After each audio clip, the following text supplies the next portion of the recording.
There we go.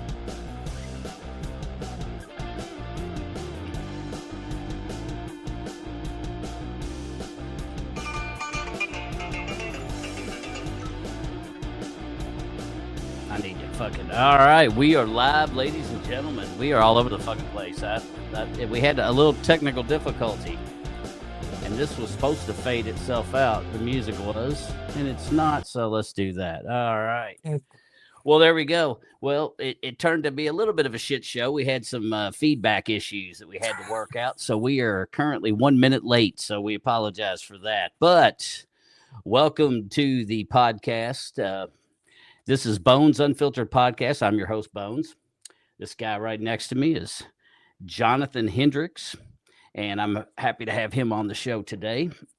He is part of he's part of the roster with Pamela Little with Southern Lights Entertainment, and he is also a young man that's got quite a few nominations for the award show. So sure we're gonna talk to him, let him talk about that, talk about his music and whatnot, where we can find him, and learn a little bit about Jonathan.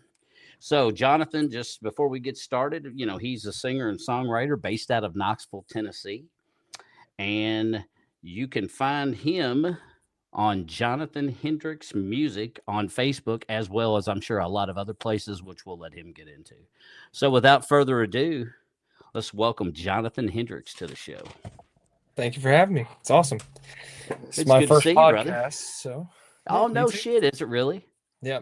I tried to do a podcast years ago with an old friend of mine that we had a falling out with, and I think there are like test episodes somewhere out there in the ether, but oh boy, it was an awesome one. And we recorded one other episode, but they never actually released it to us, and I think it was because it was a pretty vulgar one, and it was Oh, no shit. yeah, it was I mean, just it wasn't vulgar by like content means. It was more vulgar because of just the language. I mean, back then, like we were cussing up a lot, and this was also a guy that ran the music department at my church, so I think Well, that yeah, he probably probably played had a a little factor. bit of problem with that. Probably. So Oh we man. are here. Pamela's in here. So welcome, Pamela. Glad you could join us tonight for the show. And well, it says that's weird. That's kind of cool. It must feed through to the YouTube responds as well as me, which is weird. I've never seen it do that. But this is really the first show, or maybe the second show, where I got a chance to actually hook into YouTube, because when I first upgraded StreamYard, I had to wait. So that kind of sucked. But I'm digging the shirt. We were talking. Thank you. He went to Bad Omen's show last night, and we were talking about that. So I'm assuming was that a shirt you got last night, or was that a different one? No, this is a shirt I got last night. Yeah, that's badass, dude. Yeah. And I Here, guarantee like- that was a badass show. Yeah, let me see. Yeah. Let's. because it's got like the album artwork for Spectre on the front. Oh, that's. And it's fucking- got like the tour that's dates on the fucking tight. back. Yeah, it was the best looking shirt that they had, in my opinion. And I've been to plenty of rock shows where the band shirts look terrible. Oh, I'm like, yeah. who would wear this? Some of it's just straight up cringe, but other times they've got some solid ones. Like Nothing More usually has some really good ones. Their latest line of Carnal merch hasn't been very good, but it is what it is. I guess you can't hit it every time, can you? Right. Welcome. So tell us a little bit about you, and about your pretty much about how you got to where you are currently today. Okay, well, like I've been writing music for a long time, it feels like. I think ever since I learned how to play guitar, I've been writing, or at least working my way to it. And I don't think it wasn't until I say probably about 2018, 2019 when I actually really started focusing in songwriting a lot more. I was actually going to college for a songwriting degree at Oh, no doubt. That's at interesting. MTSU, and I had to drop out. I just had a lot of issues, some personal stuff going on at the time, and I wasn't able to finish it. And so, and my thought process was like, well, most of these people probably don't have a songwriting degree in the music business. Let's just put it that way. You probably don't need it. It helps. I wouldn't say it wouldn't help, but a lot of personal stuff came up, and so I started writing back in like 2018, 2019, right around the time I met my fiance. And I think it wasn't until she kind of came into the picture where I actually really started writing stuff that I was actually genuinely proud of. And to some degree, I am my own worst critic. Every time I write Oh something, I yeah. think, man, I don't know if this is it. And I Hmm. won't know if it's it until I gauge the reactions from the closest people around me. So that's kind of the process. I mean, I lock myself in my room pretty much the entire time and I focus heavily. A lot of times I'll be coming up with lyrics just randomly every once in a while. I'll have to keep that down on a note somewhere in my phone and keep Hmm. track of all that. Um, I feel like my process is more of like my art is inspired by other art into pretty much. And not saying that my stuff isn't like original or anything or derivative, but like because I try to make it as original as I can. My my talent ratio may not be where I want it to be, but I get there. Like I like to write music about video games, sometimes movies. Other songs will like hit me so in a like a guttural way that I was like, oh man, that just like gets the juices flowing. Makes you excited to start writing again. And you kind of write in that style, and I kind of try to navigate all of that. So, actually, one of the songs I'm nominated for was written for a video game or written based off of a video game. Oh no I shit. get What? So what video game was it based off of? If you don't mind me asking. Silent Hill 2. No shit. Yeah, Hell yeah. Dude, Restless those games Dreams. are legit, man. Those are Hell yeah, they really are. legit games. I'm just now started playing. My son, he downloaded it, so I go down there in the basement sometime, and I started playing Resident Evil, the newest one. Oh yeah, Oh, dude, it's yeah, those games are so fun, man. They they are just are. so good. You Like know. on a pure gameplay level, like the you can't really match the survival horror that Resident Evil offers. Like, and what I like about Silent Hill is that like it's the dichotomy of it, right? Like the Silent Hill is more of the story stuff, the more of the character driven stuff, and the Hmm. gameplay takes the back seat. But with Resident Evil, the gameplay is first and foremost. The Yeah. scares and the intensity is there, and then the characters are kind of just like the campy window dressing, but you can't help but love them. Like Oh it's yeah. there, yeah. Yeah, I I like love the 'em. characters better on Silent Hill. I love the nurses with the no face and Oh the yeah, whatever the dude I can't remember his name, but that big Jack dude with the fucking weird head, Pyramid crazy Head. head. Yeah, is that what he's called? Pyramid Head. I Yeah, actually he's got a statue of him right over here. That's him. no shit. Yep, there he is. He's Yep. bad fucking. I mean, He they really just is. have really cool characters on Silent Hill. They just really do. Yeah. It's all around. Both games are just great. Yeah. And I like some RPGs because they take a long time to play. Yeah. Um, Same here. and I do like COD, and I play that with my handicapped son. He's addicted to COD, and I love COD, but I get it. it's one of those games that I don't know. After a while, it's like the RPG just seems to go on so much longer. It Hmm. takes so much longer to get to the other side and finish it. So it's like it feels like it's really worth the buy. It What's really up, Wolf? is.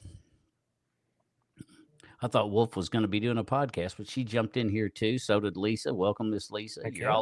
Y'all are in here with Jonathan Hendrix. If you don't know, he is an up and coming artist and songwriter out of Knoxville, Tennessee. Are you still in Knoxville? Yeah, I'm still in Yep. Knoxville. Are you? Yeah. Now, how old are you, if you don't mind me asking, John? I'm 28. 28. Hell Yeah. yeah. So you started songwriting. Now, your instrument of choice, obviously, I've seen you on everything I've seen so far. It's been the acoustic guitar. But Hmm. what all instruments do you like to play?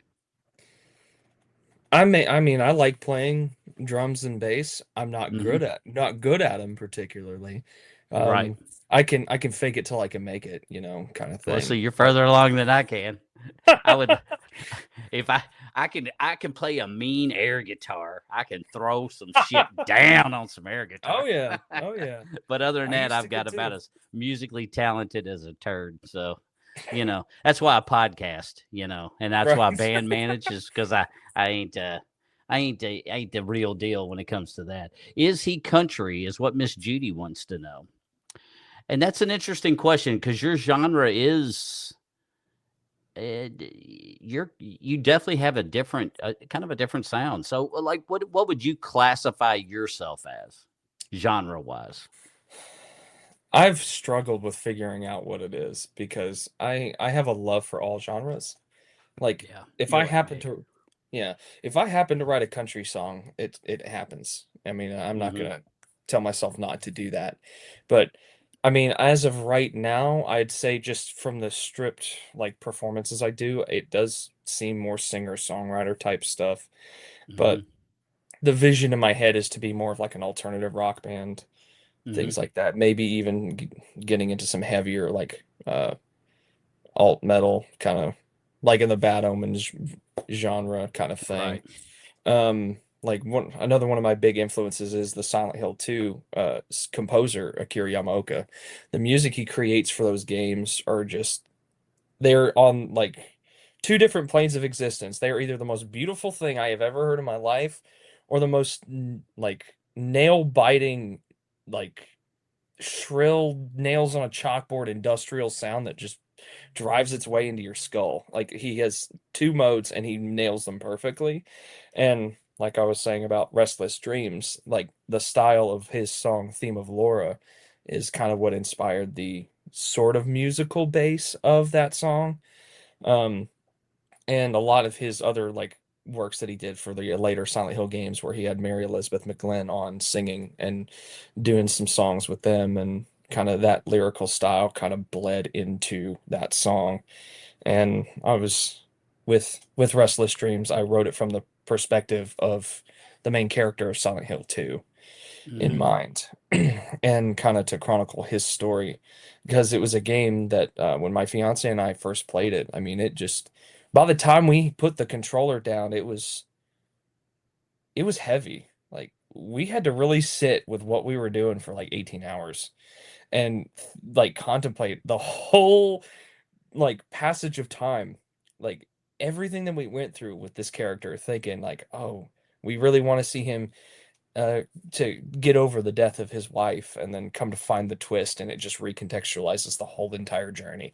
It's really something that is impactful and powerful in like just such an emotional way that the only way I knew how to process it was to write a song. And that's the best way I know how to process my thoughts, my feelings, who I am. But that was the most roundabout way to say I don't have a genre. Yeah. Well, and But that's what's interesting about you though, is you take songs that technically are that meaningful to you when you create, but a lot of songwriters when they create songs that's like, you know, my dog died, so I'm gonna write a song about it, or my granny died, I'm gonna write a song about it. And yeah, it's very personal with that retrospect, but with you, it's kind of different because it's like it's about something that you care about, but it revolves around video games, and or at least I haven't heard many people that have kind of wrote songs about that. So it's kind of cool, it's kind of neat. It's like yeah, you're tapping into something that doesn't get a whole lot of tap, yeah. which can be very good for you, which is really interesting. Now, I noticed that you're obviously solo artist, singer songwriter currently.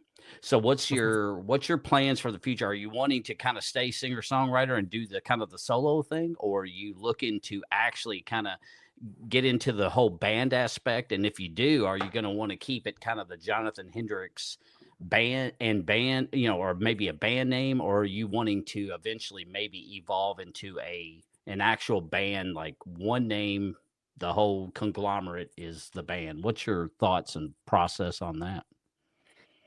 Um, That was a lot to take in. I fucking said a lot of shit.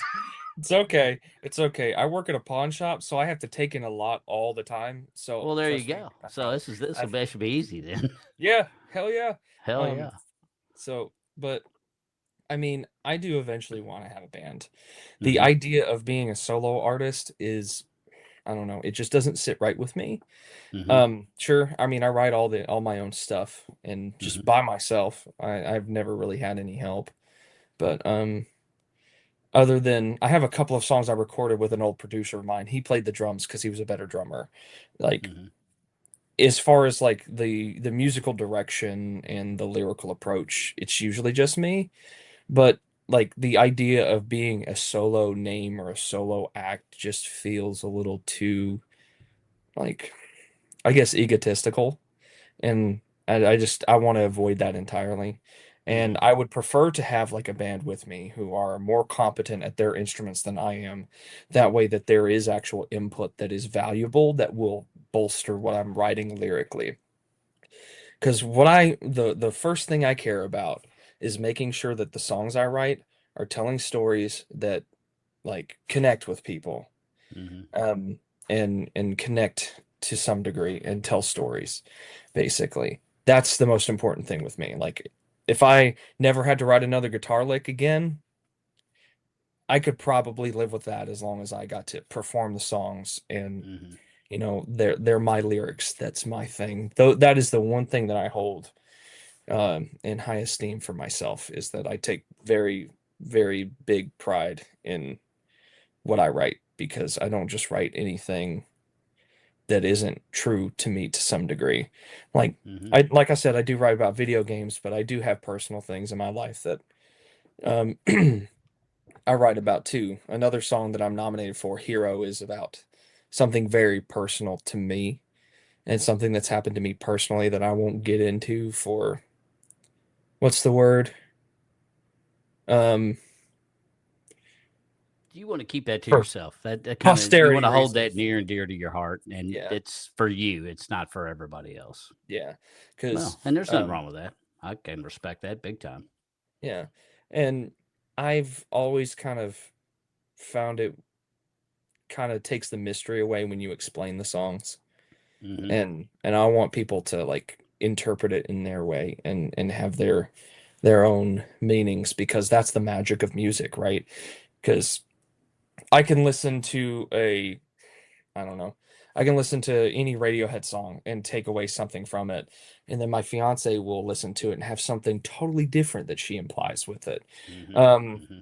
one of my favorite examples of that is like "Hurt" by Nine Inch Nails at the end of the Downward Spiral. Mm-hmm. Um, so many people interpret the end that as a very two different endings. Like, does he kill himself? Does he not? And you can take it in two different ways, and that's the beauty of it. And there's a great Song Exploder episode on Netflix where Trent Reznor talks about like the musical process that it took to create that record, and especially that track. They focus solely on Hurt, and they ask him about the lyrics, and he goes, "Yeah, I don't want to talk about them because there's so many times I've heard an artist explain this song and it's ruined it for me. It just Right. doesn't have the same hit." So, and I feel like my songs are explanatory enough to where people can latch onto them in their own way and get meaning out of them. So, and I don't want to take that away from anybody. Now, how many original songs do you currently have? Um, like if I had to go do a set, I probably have a solid 15. I've got a lot more other songs in the works. I've had Right. songs in that I've been writing for, like I said, since 2019, 2018 that it still need to be kind of fleshed out. Like if I really wanted to just throw a record out there, I could probably throw two or three records at least, but like That's good. I So would you're I wouldn't so be you're proud of them because they're right. not up to the par that I would want them to be, but Well, I yeah. could. And again, that goes back to the whole you're your worst critic. I'm the same way. I trash myself all the time. You Hmm. know, it's I'm my definitely my own worst my own worst enemy for sure. Now, Yeah. in regards to like say you're going to go do a show, you're going to do a gig and they want a mixture. So they want originals, but they also want covers. Now, kind of like you brought up Hurt, obviously Johnny Cash covered it. I mean, Oh my it's gosh. they and it was a really interesting take on that song because you had the rock song And then when Johnny Cash did it, it's like it was that had that country swing to it, but Yeah. it just was equally just as good, but the difference was there. I would So say it's like, better. And even Trent in that episode where he talks about it, he goes like, once I heard it, it wasn't my song anymore. Because there's like, what's so great about a good cover is that it can change the meaning of a song entirely. mhm, Because like I said, like that, when you put it in context, Hurt is about a man coming to the end of his days and deciding whether or not suicide is the way out or not.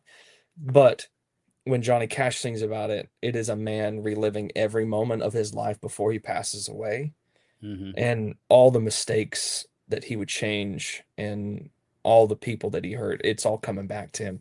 Totally different context, totally different singers, same words, and it resonates in two completely different ways. It's exciting to think Hell about. yeah. And I love that stuff. But Now, for you, if I were to say, hey, I want you to do a gig, you can do some originals, but I also want some covers.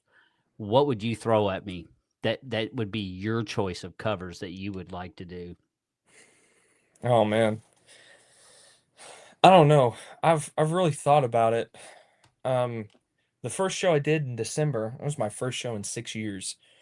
And I thought about doing covers because I needed to fill out time, but I really didn't want to Mm-hmm. because I mean everybody does covers Mm-hmm. and you get stuck into that trap where you're doing covers for the rest of your life and you don't want to do that, especially if you're a creative.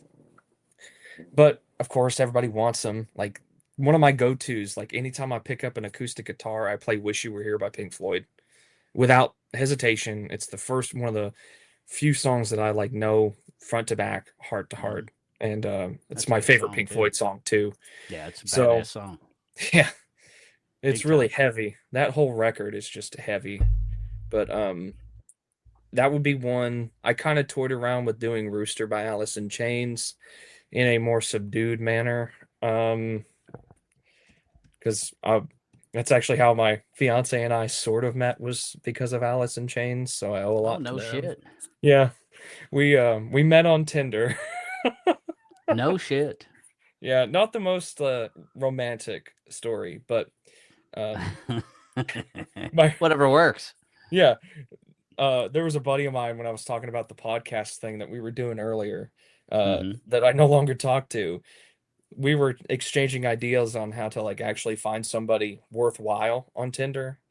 And he said, if you really want to find somebody that you think would click with you, you need to find a question that like feels personal to you and that you can get a good gauge of that person through that question. And I was like, okay. His was, what's your favorite dinosaur, which I thought was just ridiculous. But mine was, if you could see any artist living or dead in concert, who would it be? And her first response was Alice in Chains, and I was like, yep, I'm gonna marry this woman. No shit. Yep. That's So hilarious. yeah, so I owe a lot to them. Um, there's the song that I posted from the Bad Omens show. I was thinking about covering too, "Death of Peace of Mind," because that's actually within my vocal register to some degree, and Mm-hmm. I can finagle it to where it works with me, and I don't have to do the screams that come out at the end of the song. Right. But those are a couple. I mean, I'm not really typically into the typical covers you hear at every like restaurant or bar. I don't know a lot of the classic 70s catalog or of rock bands and country artists. Um, those are the three that come to mind. I mean, I'm sure there's more that would come Oh to the yeah. No, surface. well that's a good start. Well, yeah, I Yeah. just wanted to ask that because when I was looking at your stuff on Facebook, and then of course you posted the video from the Bad Omens. I was like, dude, this dude's just like me. He's all over the place musically, like Yeah. because when I would ride in the ambulance, back then I had the traditional old school fucking iPod, the thing with the wheel that you had to do like that and it had the Oh yeah, I screen. remember that. But I had that thing loaded down with everything, Mhm. everything. Well, people would ride with me and they would be like, "What the fuck is wrong with you?" And I'm like, "What?" And I go, "What?" And they're like, "Dude," they were like, "We were just listening to Slayer, and now it went to fucking Johnny Cash, then it goes to fucking Taylor Swift, then it goes I to was gonna say. Oh, and I'm a closet Taylor Swift fan. I used to really dig her, but then once she went with Kelsey, I can't compete with that. So I was like, well, I got to find a new girlfriend. It ain't working. Yeah. Not that I was ever had a chance in hell with that anyway, but you know, it's like people are like, your iPod just makes no sense. And then it'll even jump to like comedic shit like Stephen Lynch. And it'll be some comedic song where he's singing a comedy song. You know, I don't know if you know who Stephen Lynch is, but he's fucking great because he sings all his comedy is sung. And he does it with an acoustic guitar, you know. Oh, so it's pretty fucking cool. But Mike just sent 500 stars. Well, hell, I didn't see that, Mike. But fuck, damn, thanks, Mike. Jesus, fuck. I still don't even know what I'm still learning the whole. I'm such a dumbass, dude. I am learning all this shit. I swear, I'm so old, but I'm. I waited late in life to get started with shit, but you know what? I'm having fun. It's kicking ass. Val's That's how here. I feel about What's myself up, Val? too. Do you? Yeah, I feel that way. Very Dude, much so. I feel so inept with all this technology. It's just like I actually tried to take a small video and learn how to edit it on iMovie. I didn't even know iMovie came with this fucking computer. I didn't even know that. My neighbor had to tell me. So he's like, "We already got a program." I'm like, "What?" And he's like, "Yeah." He's like, "Jesus, Pete, you know, it's amazing that I'm not dead because it's amazing I don't have to have a coach sitting there going, breathe, you know, just to make sure I don't fucking die."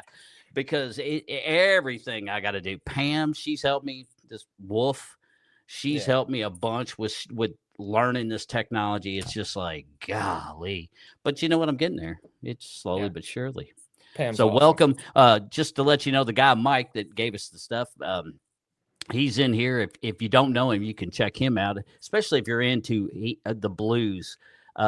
He's Mike Clacy. He owns Locked and Loaded Records. He's out in Oregon, and super fucking cool dude, man. Such a great guy. He's got that beautiful blues voice. Very, you know, does a lot of blues songs. Real cool cat. So welcome, Mike. Thanks for coming in. Miss Val, just to take a minute to say hi to everybody. I know you probably shouldn't do that in a podcast. You probably shouldn't break character to say hi to the people that are making this big for you. But you know what? The way I see it is, it's my podcast. I can do what the fuck I want. And I got to take time to say hi to everybody because these are the people like Miss Val that's in here. Yep. She has not missed a fucking podcast that I've done. Not one. So again, that's awesome. Welcome, Miss Val. Happy anniversary again to you and hubby. I'm glad y'all had a good time last night. And of course, we've got all the typical people in like, you know, Wolf, she's in here. Pam's in here. And I'm glad Miss Pamela could sit through with us. She was pretty excited about it. Miss Lisa's in here. Miss Judy. So welcome all of you all that are coming in. I don't think I've missed anybody. So we'll get back to it. But I just wanted to take that pause just to say thanks to the people that actually are making this happen. And my buddy Tom Johnson. What's up, my brother? My boy Tom. I rode with him in the ambulance for 10 fucking years, man. Thanks for showing up, brother. I appreciate it. So how long have you and Mama been together? See, it'll be 7 years in like 2 weeks. No shit. Well, congratulations on your upcoming 7 years. That's something to be proud of, brother. That's something to be very proud of. I'm very this proud. Day and age, you're an anomaly by like 2 years. So you broke the cycle, so that's a good thing. Yeah, I'm so fortunate that like somehow the internet produced the best friend I've ever had, and I could not ask for a better partner. She supports me in ways that like I don't think anyone has. I mean, other than my mom, of course. Well, yeah, she's my mom. She's obligated to. But yeah, I mean, I wouldn't really be doing this if it really weren't for her, because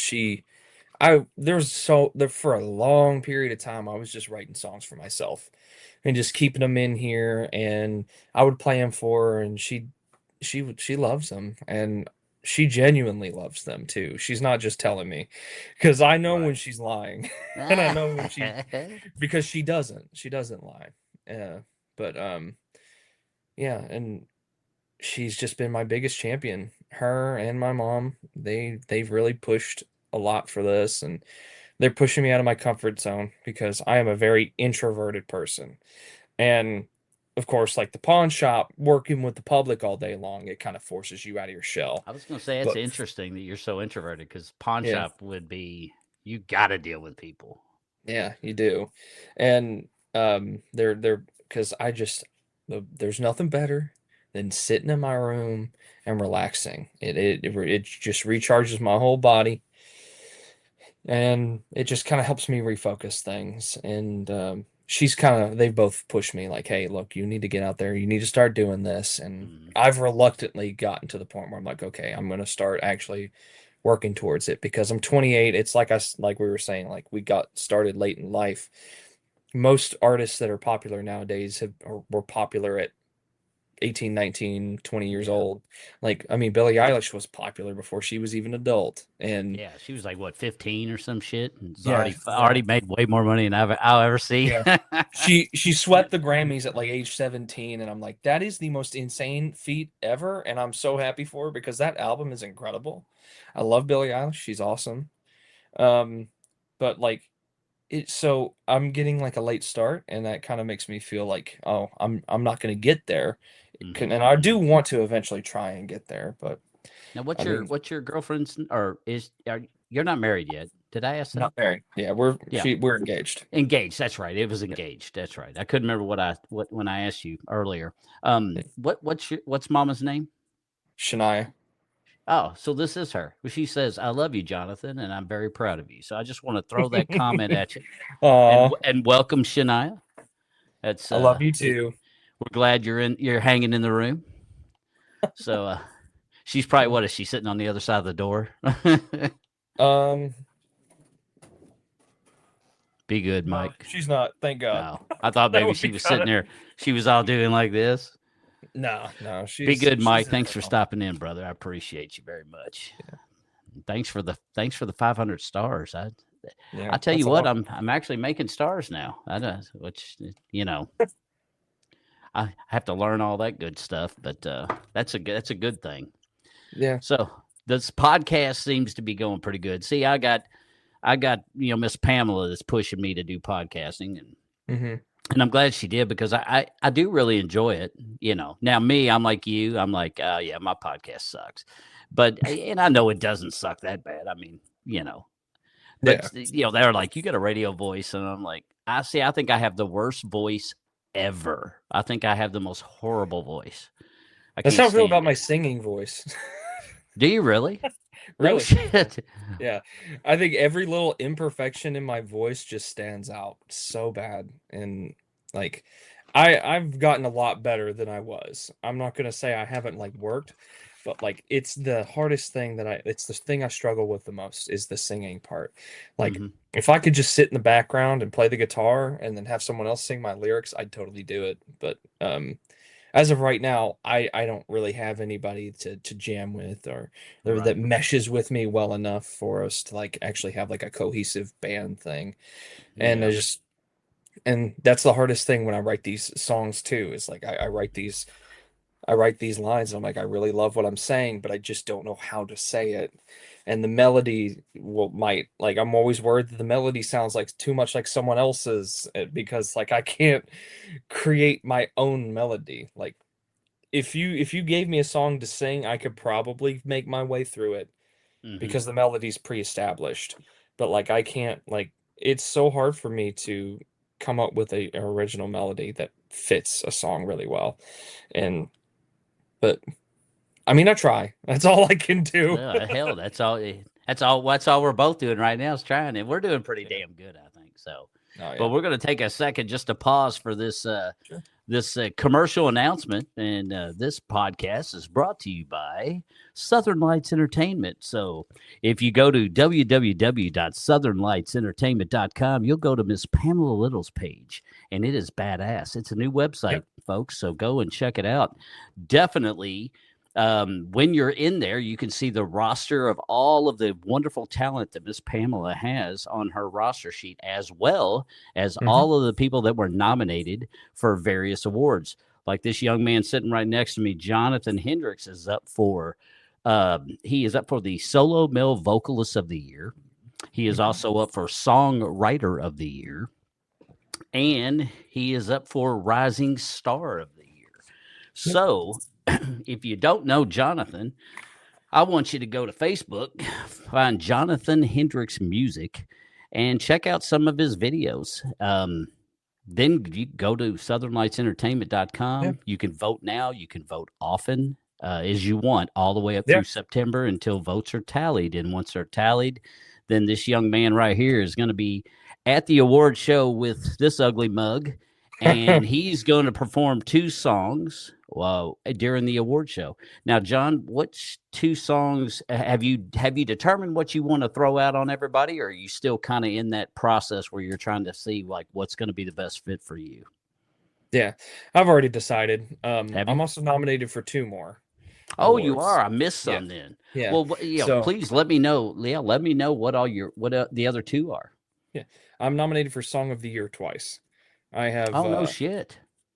Restless Dreams, the one I wrote about Silent Hill 2, is nominated, and a song called Hero is also nominated, and those are the 2 that I will be performing. Oh, sweet. That's Yeah. awesome. Well, I definitely look forward to checking that out. I don't know how I missed those. It's probably because there's so damn many people. I mean, Yeah. this is going to be a really good award show, man. Yeah. I mean, Yeah, it is. Pam is a superb person, and she wanted to have a new award show for those that don't know, to make it a little bit better for the artists. I mean, Yeah. a lot of these award shows, you get nominated and it costs you like $170 just to go to the damn show to see if you won. And it's like, Yeah. her philosophy is, I want the artist to go and then not have to pay. So 'Cause she's got this awesome venue, which I'm sure you've played at before, have you not? With Mark Bees and Yep. Juice And Cleveland, Jesse. you've Yeah, played. Juicy. Yeah. Yeah. So you've already played at the Oak Grove Theater. Now I've never been. I'm looking forward Yeah. to it. It's gonna be awesome, I think. It's a nice little quaint theater, and I just really, I mean, I do have to thank Pam and Juice as well. They both really have helped push me a little bit further Mhm. than I really would have gone. Pam was really the one who brought the idea of performing at the Grove Theater in December to me, and I'm telling you what, I was nervous. Like I said, I haven't played in 6 years, and or at least in front of people, like a Right. lot of people in 6 years. And so I was really nervous because this not only was my first time performing in that time, this was the first time I've ever performed songs straight from memory. I've always struggled with memorizing my own songs. If it was someone else's, I have no problem. But my own, always a struggle. And then I get there and I'm like, okay, I'm kind of okay. Hopefully this goes well. And then Pam springs that, oh yeah, we're doing an award show too. So um, hopefully you do well. It's like, oh great, Yeah. so much If you more fuck pressure up, we'll added. kill you. Yeah, pretty much. And then she told me the news that I was nominated for 5 awards. I was like, you got to be kidding me. This is insane. I was so beside myself. I was at work when I That's found awesome, out. dude. I was at That's work when I found out. I had no to I had shit. to like I just like my mouth went, and I was like, I'll be right back. And I ran to the back, and I swear to God, I think they thought I was dying. I was like, I probably just drained of color, but yeah, she's really been a big champion too, and I can't understate what she's been doing, and I really appreciate Juice too because he's just um accepted me into the Bees collective with him and Mark Bees, and I'm excited to play with them for a while and kind of get a feel for our little work relationship that we'll have going on. And he's That's just a super badass. cool dude, just Oh yeah, down to both of earth. them were so cool as shit when I interviewed them, because they were a back to back. So I did Mark one day in the daytime because I know it's better to do podcasts now at night. I mean, I know this. I've known it from the start. But when you're old like me, it's like, I want to do it at like 10 in the morning, 11, it's like, fuck. Yeah, Everybody goes at 8 at night, but there's a reason why. I get it. But But I had Mark on, and then of course we tried to have Juice, but Juice he couldn't at the time because he was still working. Mhm. So he was just available with his schedule being all over the place. He was like, "Hey, I'd love to be on the show." I said, "Well, then what are you off tonight?" He's like, "Yeah, I'm getting ready to get off." I said, "Well, let's just do it tonight then." So we did back-to-back shows for them, which kind of made sense too, because you had the Mark, the BZ's collective, and then you had Holler Haints, and then you had No Return Address. So Yeah. and with all of them, meshing together, kind of like with you, this is like, it's actually turned out to be really good, because I didn't realize you were doing that much until about 30 minutes before I called you. Yeah. So this is kind of neat that we did a podcast where 1, 2, and 3 are all three of you all have a connection. So it's kind of It's ties the everything together, which was a happy accident. It was not planned. it's But the cosmic universe just telling us something, I guess. hell yeah. Yeah, yeah. Hell yeah. So, well, I'll be nervous with you, because I get to do what is it again? Presenting entertainer of the year, or yeah, and entertainer of the year, the big one at the end. And I've never spoken in front of a crowd, so like standing in front of a whole auditorium of people is going to be a weird fucking thing for me too. Yeah. I just hope I can talk, which Yeah. I'm sure I can. My mouth never shuts the fuck up, but I hope it makes sense when I Yeah. talk. And I don't sit there and Exactly. look like a deer in a headlight and be like, and the winner is, and people are like, "Oh, for God's sake, don't ever have him up there." I hope I don't Yeah. botch it, but I Hey, am you honored to get the chance to do it. yeah, it is awesome. I mean, you could be Adrian Brody accepting his Oscar like 2 years ago, where he went on forever and ever and ever and just never got off stage. Yep. People are like, yeah. People are like, everybody had left. He was still Yeah. standing on stage by himself. The auditorium was empty. Yeah, pretty much. But yeah, that's Miss like all Lisa the time. said, "Y'all will rock it, man." Hell, Yeah. fuck yeah! Thanks, Lisa. Yeah. See, that's what I need, motivational. I need Lisa. I'm gonna have to pick her up, and take her with me when I go. That way, she can hold a sign of like, "You can do it." Just She'll be keep holding just it keep up for going. me too. Hell yeah. But like, yeah. That is kind of the hardest part, like too, about like the performance part of it. It's like you have to find like a way to like talk to the crowd and like have some synergy with them. Hmm. And the my best way to know how to like get a crowd going is to just be funny and just joke around and be lighthearted and fun with people. That's Hmm. usually like my whole thing. Like I get along with pretty much anybody because of it. But when I have to try and be funny, that's when things just go awry. Because like I was sitting there like, okay, I have to fill out so much time for this set, and I got to talk in between these songs, and I don't want to explain what these songs are about. So, I got to find a way to be funny, and like I'm sitting there up like, oh no, I didn't write anything. Because when you write a joke, a lot of times it falls flat. So I just kind of read the room, and man, it's nerve-wracking just talking to people you don't know, really. So, and And you're that not is even so really funny. talking to That's so them. funny hearing that from you too, because for those of y'all that are just tuning in, I mean, he's a solo artist songwriter, but he also works. He's got a regular job just like all of the other blue collar folks out there, and he works for a pawn shop. Him and his fiance, they both work Yep. for pawn shops. Now, is the pawn shop you work for? I think I asked you this, but I don't remember the response. Is the pawn shop you work for family owned, or do you all just work for a company that they just hired you to work for them? Yeah, we're a corporate business. I work for Cash America. They're an $8 billion pawn shop company. Holy crap. Oh, yeah. Cash America's huge. I didn't They're realize you huge. were with them. Yeah, they are Yeah. huge as shit. Now, what do you exactly do for Cash America when you're working there at the pawn shop? What do you do? I'm assistant store manager. I pretty much just I help with employees get prices on things and taking in merchandise, making sure merchandise is actually there that's supposed to be there, taking Hmm. care of money, taking care of the gun stuff and things like that.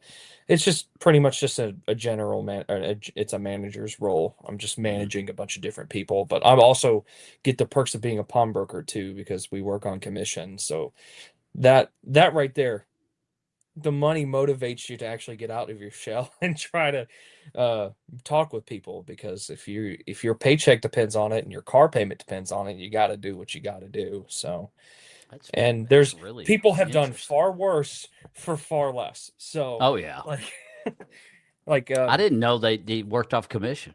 I didn't know mhm. that. So It's that's not solely commission, but it's commission and hourly rates, but yeah, like I bank on that commission all the time for my bills now. all the time. Do they do you all with the solo with the hourly rate and the commission? Do they do it kind of like the way they do waitresses and waiters, where it's a lesser amount per hour, but then the tip is the obviously what brings you up to par? Is it kind of a similar process, or is you get a certain hourly rate, but then if you get a commission, it's almost like a bonus? How does that work for you? The commission pretty much works as a bonus, yeah, Does it? because Yeah. we get paid fairly well Hmm. for all things considered, and then we get the commission on top of that as well. So Now, does Mama work at the same place, or does she have to work at a different pawn shop than you? she has to work at a different one, but she is an assistant manager over at another one as well. And Oh no shit. yeah, Well, so that's cool. yeah, Hell yeah. so Yep. we can bitch about work all day long to each other because we know each other and we know how everything You know the works. line of work. Yeah, Yeah, absolutely. so it's Well, I it's a think it's match just made in heaven. interesting because it's like when people come in, it's like, how the fuck do you know what to even tell them that you want for shit? It's like, how do you know? It's you'd have to know a lot of shit to Well, know Google how to is your best price it. friend. So Google is your best so friend. you Google a lot of shit. Yeah. Like my phone's battery dies so quickly nowadays because I am constantly looking stuff up all the time. And our computers are just so slow that we have to use the phones and they won't give you proper results for whatever reason. I don't understand it, but so I have to be on my phone all the time. But No shit. Now, do you yeah, know an Aaron Waller? I sure do. Yeah, well, he said that I'm proud of you, man. Keep it up. He's in here watching right now. So, Aaron, welcome, man. Thanks for tuning in. We appreciate you. Yeah. He's one And of my employees. Miss Charlotte, Miss Charlotte Johnson. That's my good buddy that's in here that I used to ride with EMS for. He was my longest running partner I ever had was Tom, and his mom is in here Damn. watching as well. That's awesome. So, what'd she say? I never knew that you were not able to talk. Yeah, yeah. Yeah, that is true. I don't shut up. My wife's like, "You even talk in your fucking sleep." She goes, I'm surprised my jaws. I'm surprised I don't look like what's that guy from Disney? He was the one character, Gustav with the big ass fucking chin, like the muscles in the Yeah. chin from all the Oh yeah. yakking. I'm surprised my jaw don't look like that as much as I fucking talk because That's funny. it's good shit. We should all tip Bones for this podcast or just some stars. Yeah, they give Oh me yeah. a tip. Stars will work. Stars will work. Yeah. And I don't even know. I got stars on the last. I don't even know where they go. Like I have no clue. So it's like I'm gonna have to learn. I'm gonna have to learn that because I know I made some. I made like I don't know. It was like 120 stars, and I have no clue where they go. So Yeah. I'll have to learn all that shit. You're It doing may be great, some Jonathan. yeah, it may be some like monetary thing. Like I think because like if you're on like Twitch or whatever, you can like gift people subs, which you have to pay a certain amount to get those subs, and that goes into the creator's pocket or something. I don't know how this all works, but it sounds similar. Yeah. I may be wrong. And I don't know how Kick works either. I just started Kick. So right now you're streaming on Kick, YouTube, and Facebook. And those are only the three that I'm allowed with the package of this that I bought from StreamYard. And my buddy sent me another. I may try both. There's another one. I'd like to have it as a backup maybe. Um, but I'm gonna have to learn that one. But yeah, the whole monetization thing is, I don't know how all that works. But luckily I got people like Wolf and Pam they'll help figure it out, and it'll be nice to make something. I don't want to. I don't give a shit about making a lot. I just want to. It'd be nice to eventually the podcast take off just enough to where I make enough to cover like the expenses of like StreamYard for a year. I mean that Yeah. cost me $450 Oh for Lord. for StreamYard for a year, and so it would be nice to make just enough to cover that because you know what I'm doing, I ain't moving mountains, but I'm having such a good time because it's allowed me to meet cool people like you and Mark Bees and Oh and yeah. and Juice and Outlaw Whiskey. I'm gonna have Oh them yeah. on next week because they couldn't do it this week due to some circumstances, but I'm gonna have them on next week. There's a whole lot of people that Pam's got that I want to do this, so I'm having a good time and learning about Oh yeah. these different artists, and that way too it'll benefit me when we go to do this show too because I'll know a little bit more about all of you all, so Yeah. it gives me a unique advantage because when I go to that show I'm gonna go there already. I'm gonna be like, I already talked to them, I know them, I know that, I know him. I Oh won't be yeah. there. It won't be like I'm there showing up and like don't know nobody. So Yeah. this I is know. this is a cool experience. So I have to thank Pam for letting me do it. So Yeah. it says bottom left corner of the screen. Look at the stars. See, I wonder if they see something different because I swear to God, I'm looking, but I don't see shit. Anyway, I digress. Maybe it's just so damn dark. That's the only other thing about doing it this late. Like this little ring light does an okay job, I guess, but I feel Yeah. like I'm in a fucking cave. you Yeah. know. Or in the daytime, I can open the windows up and do whatever. Yeah. For sure. But You, so you don't. What she say? You don't know. Now, all right. So back to your music now. Um, the songs that you have in the works. How many songs do you have that you still haven't finished, and how like how long of a process does it take for you, especially since you're kind of like me, you're your own worst enemy? How long of a process does it take you to actually start to finish create a song? Like, does some of your songs take like months? Or have you spent time like a year to get it to where you really like it? What's kind of your process with that and durations?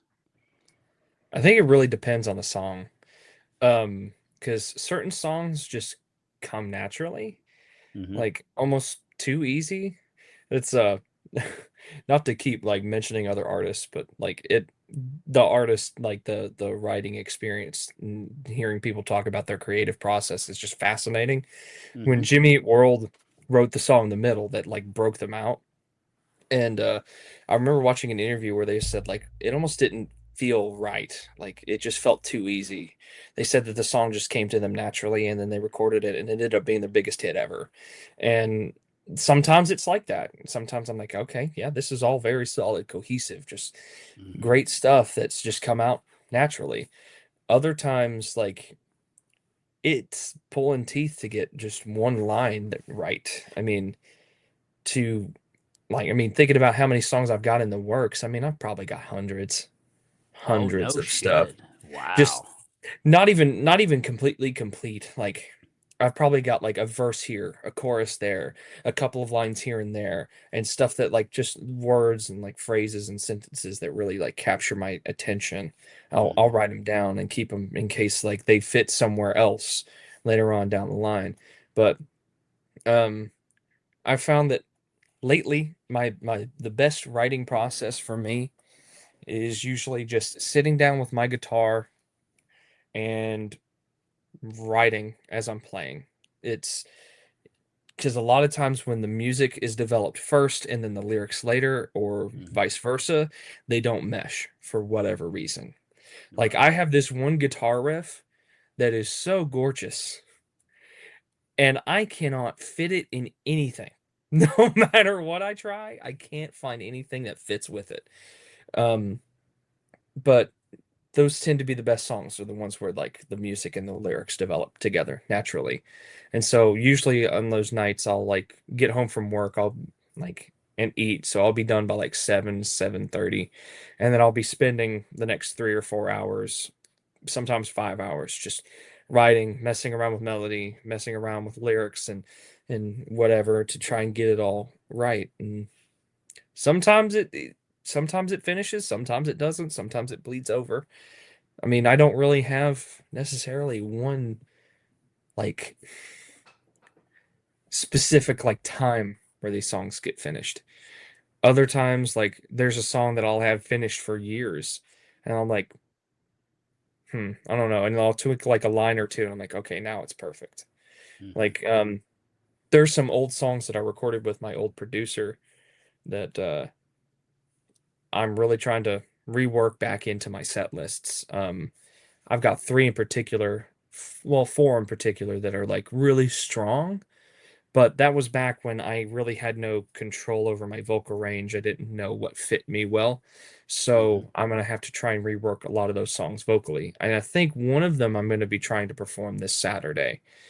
It just depends how that all shakes out. I need to practice a lot more than I have for it, but Now, where are you um, playing at this Saturday for those that may be interested or maybe nearby that want to pick up a show? sure. I'll be playing at Alley Rays on Broadway. It's the address is 937 North Broadway, and it's completely free. I'll be playing with Juice Cleveland and Mark Bees too. So it's going to be a nominee showcase. So everybody that's performing is nominated, and we'll be performing a bunch of different songs and Well, that's cool, man. stuff like That's that. really Yeah. cool. Now, Yeah. when you do stuff with the collective, um, do you like acoustic stuff, or do they actually like become your band and you will use like their drummers and bassists and stuff to help you when you're doing your sets? I haven't actually done anything with them yet, so I don't know how this is all going to Oh, work so out. this is new. Yeah, this is Oh, very hell new. yeah. Everything that's like happened like since December has like just it's all just happened so fast, and I'm trying to keep up with it. And so I think Saturday we'll probably have some discussion about it and moving forward and seeing what we're going to be doing. But from what I understand is that we're going to be getting a couple of artists together to perform shows, and we'll be getting paid for them. So this will be the first time I've ever gotten paid for a gig if this all goes well, which No is really shit. exciting to me. Yeah. Well, dude, that's fucking awesome, dude. Well, congratulations. I didn't know that. So that's badass. Well, Thank you. you got homework then. Your homework is during at some point in time during the collective, you got to get somebody to shoot at least one video of you while you're performing. That way you can upload it to Jonathan Hendrix Music, everybody on Facebook. So check Yes, it sir. out. That way we can see how this goes for your first time in this. That's exciting news, man. That's Yeah. really good. Yeah, That's I am. I'm excited. Very, what very excited. what time does that show start? Oh, 7 p.m. 7 p.m. Hell yeah, Yep. absolutely. It's my show. Yep, Miss Pamela is part of that show. It's Yep. on yep Saturday. Ran 2 songs to get Pam's back. Okay. Pam's running it. She's gonna kill it. I know she will. Oh yeah, she always does. She's such a good lady. She's really cool. Really cool. Don't put up with no bullshit though. No, She don't play. it ain't even worth it to bullshit her. Don't even try. I don't think he's there. Yeah, there's a yeah. That's, well. Anyway, you Yep. always gotta have. There's always somebody in the bunch. It's good comments. You can't see the comments, so that's good. Yeah. But most everything is super positive. There Heck are yeah. a lot of good support from a lot of good people here. A whole lot. Let's see. What's this say? What's Lisa says? Lisa's cool. Let's see. Oh, she wants me to ask you. The damn comment keeps bouncing around. I keep losing it. Here it is. She wants me to ask you about the brown vest. So, what is the story about Oh the my brown God. vest? I want to hear this Th- story. This is deep-seated childhood trauma that I have buried deep in my recesses of my memory for, I don't know, 15 years, maybe more. This is a long time ago. We were watching some TV show. at I don't even remember what it was. I think it was on like A&E or something. And this dude was getting on stage and he was getting ready to perform, and he had the ugliest brown vest I have ever seen in my life. He was wearing it, and he's getting up there talking about the song that he's getting ready to perform, and I'm like, and this song's called Brown Vest. And Well, shit. he didn't say that, I did. I made the joke, and then everybody in the room started laughing. It's one of those things you got to be there to like understand why it's funny. And this like was so long ago. I can't even I've forgotten all about it. I can't believe she remembers it. Now, who is, if you don't mind me asking, who is Lisa? Yeah, obviously she has the same last name. So is that Mama? Yep, that's my mom. Hell yeah.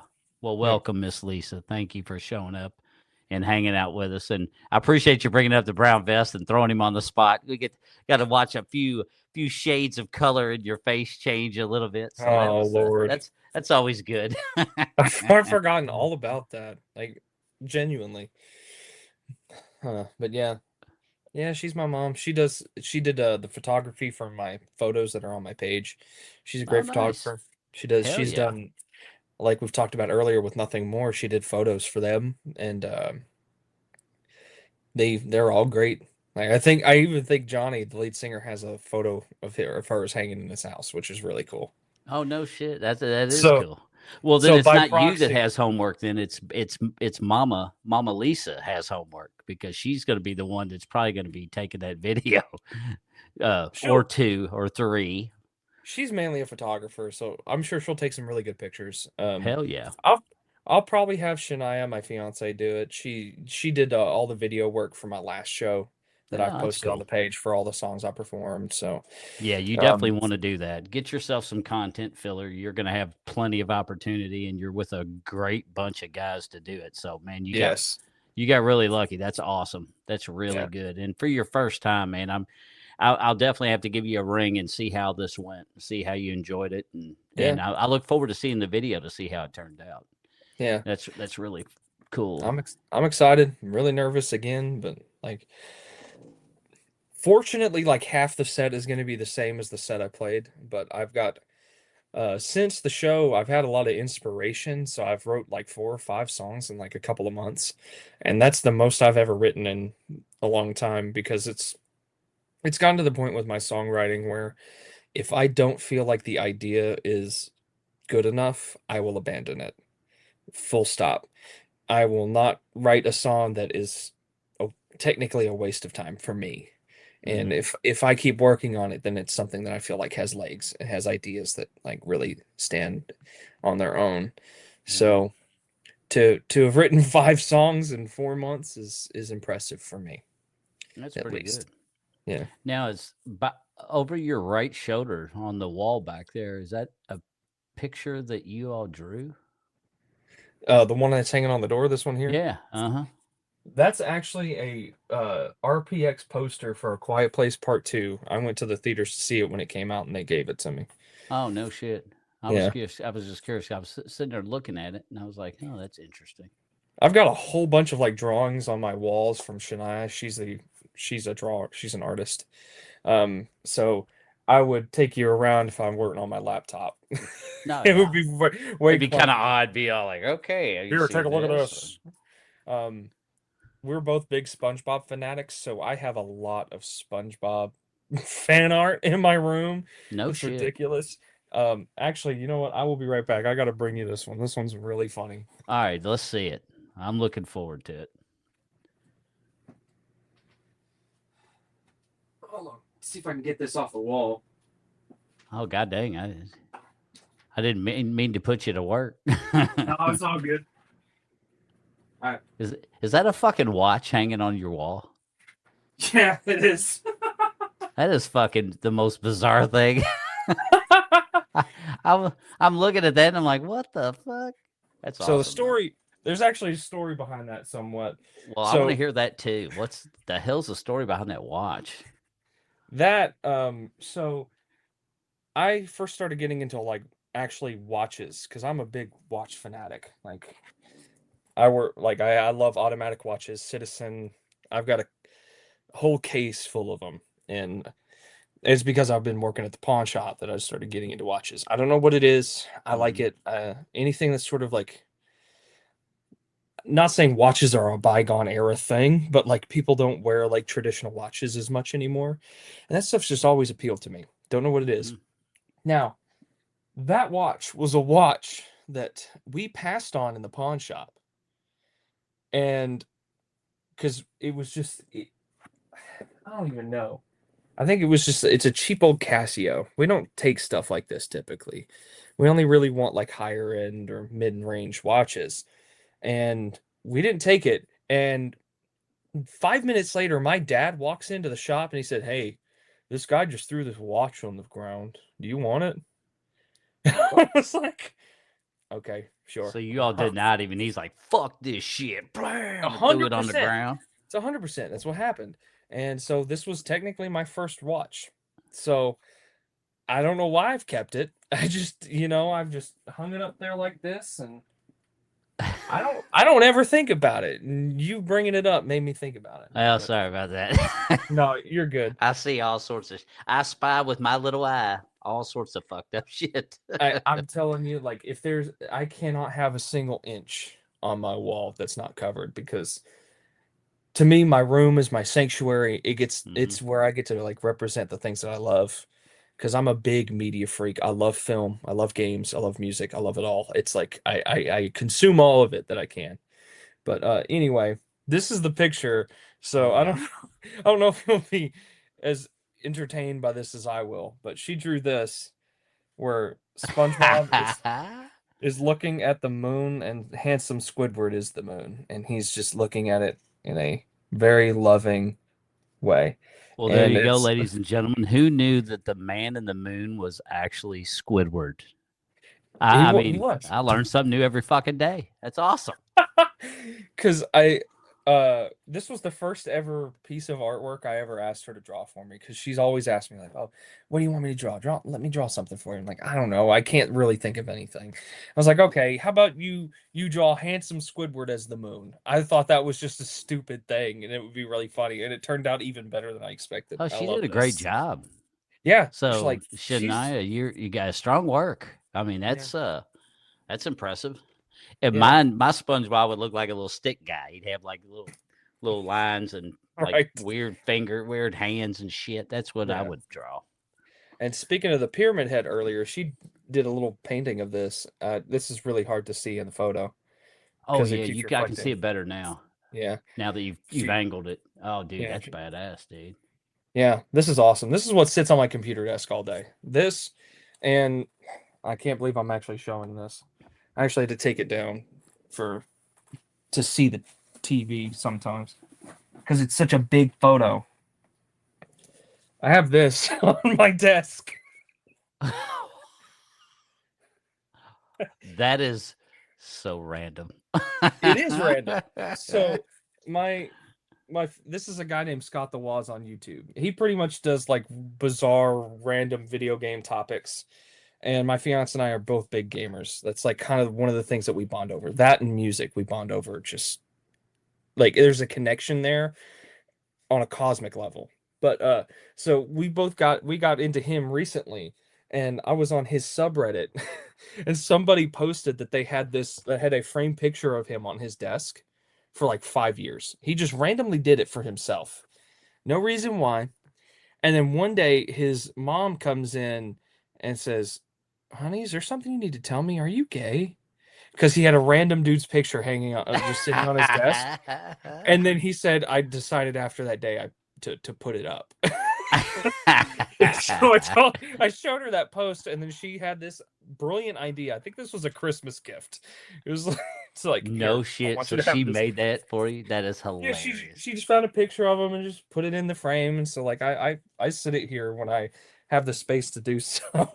So now excuse my ignorance because I'm like 900 years old, so I don't know who the guy is, but I would Yeah. assume he's probably one of those Twitch people that does like gaming podcasts and stuff like that. Is that what he does, or does he do something a little bit different? No, he does something different. Like I don't think he's ever streamed. But Oh, really? mainly what So he he's not does a is streamer at all then. no, he does YouTube. He has like a channel where he makes these big long scripted videos, and it'll be about like different topics in the gaming industry, like the like what they'd call like the sixth gen curse or whatever. We're talking about the PS3, Xbox 360, and Wii era of consoles and like the kind of stuff.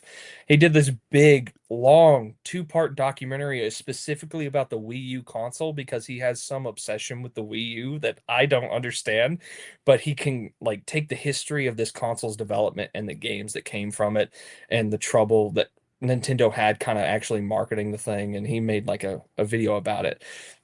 And I just find that stuff fascinating. Like that's the one thing I love about YouTube is like even if I'm not even interested in the topic, if the right person is talking about it, it'll get me invested in it. But fortunately, he talks about stuff I have a lot of interest in. So That's interesting. yeah, That's just pretty funny that you got his picture. I mean, that's hilarious. That's it's ridiculous, but I mean, I live for the ridiculous. I like to just have all sorts of dumb, weird stuff. I just there ain't nothing wrong with that, brother. I Ain't like nothing to wrong with that at all. because I've So, always like I gotta keep life light, you know, because there's so much heaviness weighing down on us all the time, oh yeah. and that's what my music is an outlet for. Really, is Hmm. the for the darkest parts of myself. A lot of times, like I'll take songs even that are not from my perspective or Hmm. not from who I am as a person and not things that I felt, but I have like a very strong sense of empathy and I Hmm. can find the things about these people that like connect with me and I can put myself in their positions. And that's what I do with a lot of the songs, like the song I wrote for or Restless Dreams, the song I wrote about Silent Hill 2. I got two songs I wrote about The Last of Us Part 2. That's my personal favorite game of all time, and I don't care to say it. Like it's a controversial opinion, but Now, what I got what what what's the name of that game? The Last of Us Part 2. I don't think I've ever heard of that one. Really? I don't think. Yeah, I don't think I have. I'm currently playing Starfield uh, I at also a nighttime. controversial opinion. I love Starfield. I I did think it's too. awesome. I haven't beat it yet. I've still got a ways to go, but Me either. um, Yeah. like I'm kind of in a weird spot right now where it's like I don't know if I developed everything so quickly to where now I've got a lot of stuff done, but I haven't got far enough along with the advancements to what is it called when your level. You know how Yeah. you got Your different level planets, cap. and my level cap is like right now. I think I'm in the 50s, like 55 or 57 or something. Yeah. But yet now the next planets I need to unlock are like 70s. Oh, so So you're locked into that like grinding phase where you have you're to in like that grinding phase where it's like fuck, yeah. and That that that kind of is a sucks. that is a common issue that a lot of people have with Starfield, and I get it. I played it when it came out. I put like 25 hours in it, and I loved it, and I just haven't picked it back up. I actually, speaking of my watch collection, I got the collector's edition that comes with the Starfield watch, and it's such a cool looking watch. It's the only digital watch I own, and No shit. I rare it on occasion, just very rarely. But yeah, I like your watch you wear. I can't wear a watch. I'm too big of a pussy. I got hairy ass arms. So like I put the I get metal it. watches on there and it feels like they're taking one hair at a time and just slowly pulling it out of your Oh arm. And it's God, like yeah, I'm like, fuck. I I was like, hate how it. does anybody wear these damn things I without know, shaving your arm? I know. And maybe that's what they do. I mean, I don't know. Who knows? I don't know. You know. I'm a naturally smooth skinned dude. I don't know why I can't develop hair that isn't here or here. So I, I it's bizarre, but Oh, yeah. I've got like three chest hairs. They look like that. And then, Looks like Homer. but I'm hairy from the elbows down and knees down. But other than that, it's like, nah, I couldn't Your get it. chest hair looks like Homer Simpson's head. It does. Like Yeah, it does. that's Or great. Charlie Brown. You know how Charlie Brown had Yeah, the yeah. weird little funky shit. That's what my chest hair looks like. It's you That's know funny. that, and you have a few of them gnarly nipple hairs that they're all Oh like, God. yeah. And of there's one course, that's just like, your hair's kind of like you're like my brother from another mother because you got yeah, the same curse that I've got. The the women same love this long shit, curly hair. but They I mean, do. look how fucking curly it is. It's like I know. you can't do shit with it, and it's long, but it never looks long. It's like Yeah. I could let it grow forever, and it's always going to look like it's sitting right here. Even though it just gets bigger. Bigger. Yeah. Like I look like And like Bozo the fucking clown. If I get that I'm all out the in a time. humid time, it just like it goes. I used to work. I used to work with a guy, and God bless. I love him to death. He's an asshole in the best kind of way. But he used to call me Ron Jeremy all the time, and I hated it. I hated it. He would call me Ron. He would shorten my name to Jonathan, so that he could get away with calling me Ron Jeremy in front of customers. I'm just like, you are an ass. And like, don't compare me to that piece of shit. Fucking please. Ron Jeremy. Like, oh man. But like, I love this hair. I like having it, but like, I hate it in like these when the seasons change. Like, it gets so frizzy and fuzzy. Oh like even yeah, when I can't stand it. Yeah. even when I wash it, like it still looks flat. Like normally, like my hair will look like yours if it's done right, but sometimes I just can't get it right, no matter how hard I try. Oh So yeah. I just gotta do what I gotta do. My shit gets it. I know exactly what you mean about when it dries out and it frizzy because it does. It Yeah. just grows. I look like Bob Ross's chia pet. If you had a chia pet and you grew it on a desk, Yeah. when my hair, that's what my hair would look like. Is Bob Ross's. My boss got me a shit. SpongeBob chia pet one year for Christmas. No shit. Yeah. Speaking of chia pets, yeah. I've never had one. I should buy one, but I've never had one. I've wanted to grow it out. I just haven't like thought about like doing it. It's also something that's going to take time, and I have to like set it out. And I've already got it like a cluttered room as it is because I've got like you can't see it, but like 90% of my walls are bookshelves because I have all my video games and my movies up in there to just sit. Right. Most of the time because I can only play one at a time. See, I think you kind of have a little bit of that Jonathan Davis look. Oh yeah, from Korn. I see it. Especially with your facial hair and stuff. It's kind of similar to the way his is, and your hair, it is similar length, or at least it was. I don't know what it is now. I haven't seen Jonathan Davis in a long time, but they were definitely badass back in the day. I'm not typically Googling pictures of Jonathan Davis on the daily, so I know what you mean. Yeah. Me neither. Pam says, she goes, people probably didn't know who Ron Jeremy was, but I don't know. Yeah. Oh man. He was he wasn't the greatest looking dude, but I guess if you have a baby's arm holding an apple, I guess it doesn't fucking matter. So what you look like, you just look terrible. It just doesn't make any difference. So there's actually a funny story about this. Ever since that joke came about, it reminded me of a movie I watched 12 years ago, and it is not a porno, I promise. You're gonna suspect it is, but let me explain. So the Jonathan jokes came out, and there was this movie that I watched like when I was way too young. I should not have watched this movie at like I think I was like 12. But like I watched it one time and I remembered every fucking detail of this movie because it was just so bizarre. And I had to tell him about it. I had to track this thing down. I had to buy a DVD for $30. It was the cheapest copy of it I could find. Everything else was in like the $70 to $90 range. And I'm like, I'm not paying that for a damn DVD. I'm just not. And I wouldn't either. But I have no problem spending $500 on a Pokemon game. That's where my collection tendencies take over. But well, yeah, it could be worse. The movie is called One-Eyed Monster. Oh, for God's sake!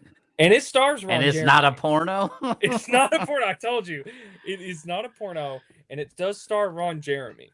It is a horror science fiction comedy akin to like The Thing. But the whole premise is that this like porn cast, they like go up to like this cabin in the woods to shoot this porno, and Ron Jeremy can't perform.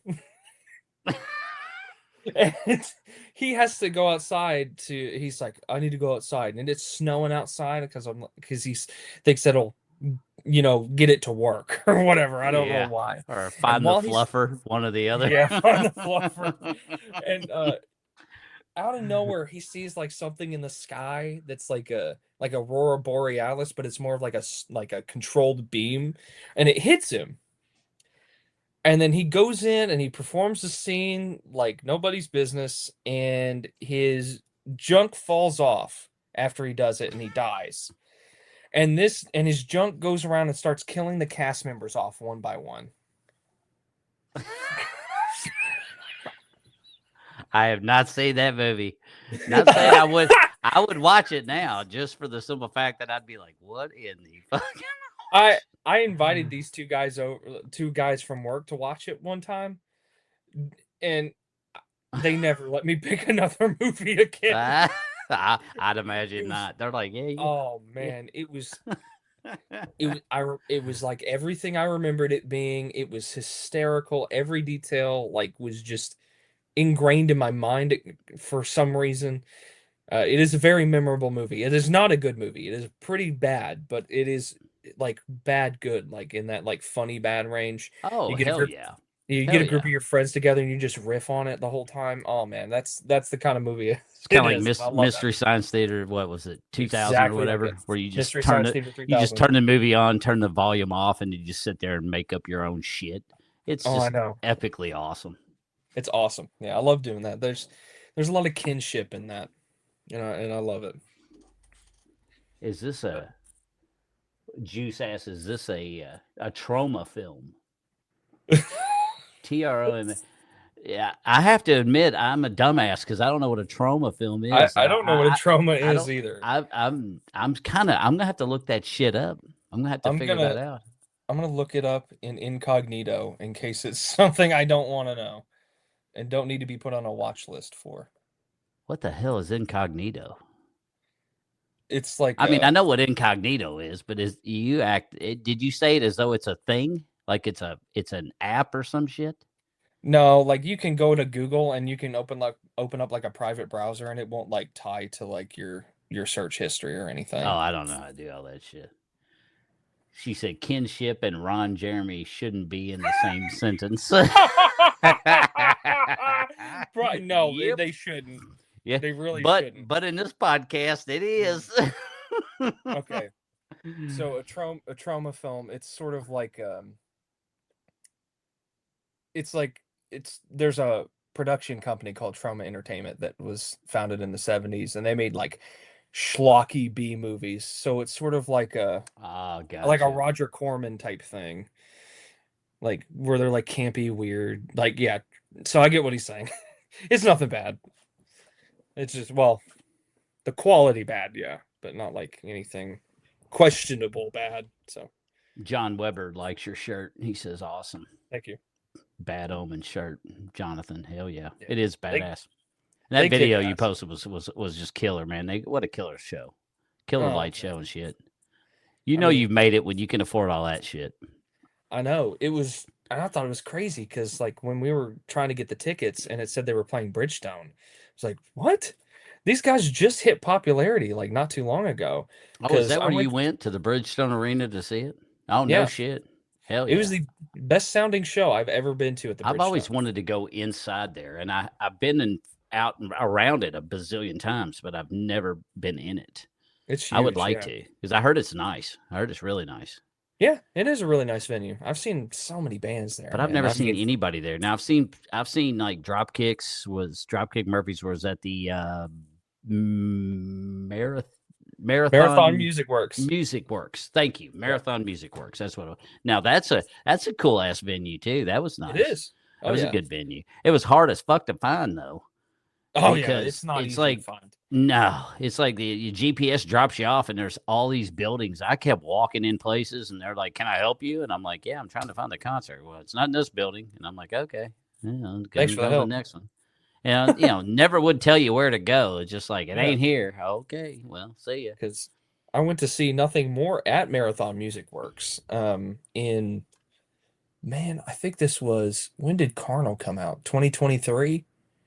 I went to see him in 2023 when that record just came out, and they Mhm. had like a sign posted that Bad Omens was getting ready to play at the Marathon Music Works in 2023, and it's 3 years later, and they're already headlining Bridgestone. Like, totally skipped like Ascend Amphitheater. Like, that's insane to me. Like the popularity rise is meteoric for these guys, and I hate to be that kind of guy because I didn't start really liking their music until The Death of Peace of Mind came out, and uh because their first two records just didn't really click with me. The whole like early Bring Me the Horizon type sound before they started melding into like more pop rock, pop metal type stuff just never always clicked with me. Very specific artists do it, but then like right when like Just Pretend was hitting radio stations and it was blowing up on TikTok everywhere, and Mhm. that was right around the time I got into them, and I was like, I kind of feel like a poser, but like I don't care. The Death of Peace of Mind is a fantastic album, and I don't care. They were awesome. I mean, it was such an incredible show from start to finish. Stacked Hell set yeah. list. I mean, they played like 8 songs from Death of Peace of Mind, and all of them were fantastic. Every single one of them. They ended with Dethrone, and Dethrone just tore the whole roof off the place. I swear, it was insane. Oh man, I haven't seen that energy level at a show in a long time. A long That's time. fucking cool. Like, and nothing, and not to like bring down like Nothing More or anything, because they always bring it when they perform a show. And they are personally my favorite live show I've ever seen was at Marathon Music Works when they performed, because just Johnny has energy that is unparalleled. His singing voice is incredible. Their music to me is just unparalleled. Like, all the way up to Spirits. Those are like Spirits, Stories We Tell Ourselves, and Self-Titled are three of my favorite albums all time. Like, Stories We Tell Ourselves in particular is my favorite. Hmm. And Johnny's like writing style and his music has been such a huge inspiration to me. They're my favorite band, despite like me having disagreements on his like stances on AI and stuff like that. Like, I hate AI. I can't. I will never touch it. But Dude, I tell you what, it's AI scary, dude. it's terrifying. You know, when I was a kid, Terminator came out, and I was sitting there, I was like, "Fuck, that could never happen. It's badass, but it could never happen." Dude, Yeah, right. boy, I don't fucking know now, because I tell you Yeah, what, fuck, man, it's that scary, dude. AI shit is scary, dude. It ain't far from being self-aware. I don't think. I It's think we're not, getting close. I because think it's we're it's if it ain't already there. I yeah. mean, because hell, what do Ev- I know? I live in a cave anyway, so it doesn't matter. But yeah, everything that it does, it's just learning everything about us. It is in a yeah, learning phase, and it's terrifying, because the what's even scarier about it is like you don't have like a T8 T100 or T800 that's actually something that you can maybe physically stop. This is something that's almost invisible, and it can get you to do all sorts of things hmm, just to manipulate you, because I mean, humanity is a very manipulative thing. People can be manipulated even without even knowing it, and it's kind of insane. oh yeah, And people can manipulate people easily. Can you yeah, imagine a fucking computer that learns the ins and outs of it? Holy yeah, shit, it's wild. And it's deep. I've I've looked into like there's been like a study done called AI 2027. Hmm. That is the single most scary thing I have ever heard in my life, because the paper concludes that if we continue at this rapid progression rate, where we're trying to like outperform China and we're constantly in this race, it's going to come to an extermination point in 2027. Dude, that's And crazy. this is That's from nuts. industry insiders who know AI and the ins and outs of it, who know like Sam Altman and the whole like Chat GPT, Open AI stuff. The only thing that they say that is a miscalculation is that it will happen in 2027. It's more likely to happen in 2030. Only 3 years difference. So It's It's crazy to think fucking about, man. it's nuts, man. I tell you what, Mhm. it's something. Let's see It's what's it. Unfortunately, it's what the world is going to. Yeah, I mean Pam's right, dude. They are. I it mean, is. and I don't see. I think we're to a point now where there ain't no turning back anyway. I don't know. Man, I hope I'm wrong. I mean, because what do I know? I mean, I'm a dumbass anyway. I can Yeah, barely even fucking use Facebook, much less anything else. But so I get it. so do your own research because Yes, don't listen to please. this asshole because he don't know he wouldn't know an AI if it fell on his face and Yeah, started wiggling. yeah. So And of course, I'm not gonna say like I'm the all-knowing arbiter of AI or anything. I have done a little bit of research into all of it, but I am big in pushing that people do their own research on stuff and really yeah, me reading too. and understanding what all the ins and outs are with this stuff. Like but that's the problem. They're commodifying AI and they're making it palatable to like a general audience and they're trying to push it into people's homes and be like, no, it's your friend. It's here to help you. And then you have like all of these damn articles coming out about how like AI has convinced some dude to kill himself. Like that's that really helped. That's insane. It's nuts, So man. yeah. Yeah, it's going to be interesting to see what happens. That's for sure. I guess the only good Yeah. thing that's the only good thing about being old like me is that if shit goes south, well, I'm going to be dead anyway, so it Right. don't matter. Right. If Yeah. it gets real bad, I'll be like 900 years old, so it'd be like fuck it, whatever. But Yeah. so Yeah. back to you and like where can people find you? So obviously we obviously know you have two Facebooks, but I did find the one that is your more business account, which is the Jonathan Hendrix music page. Yep.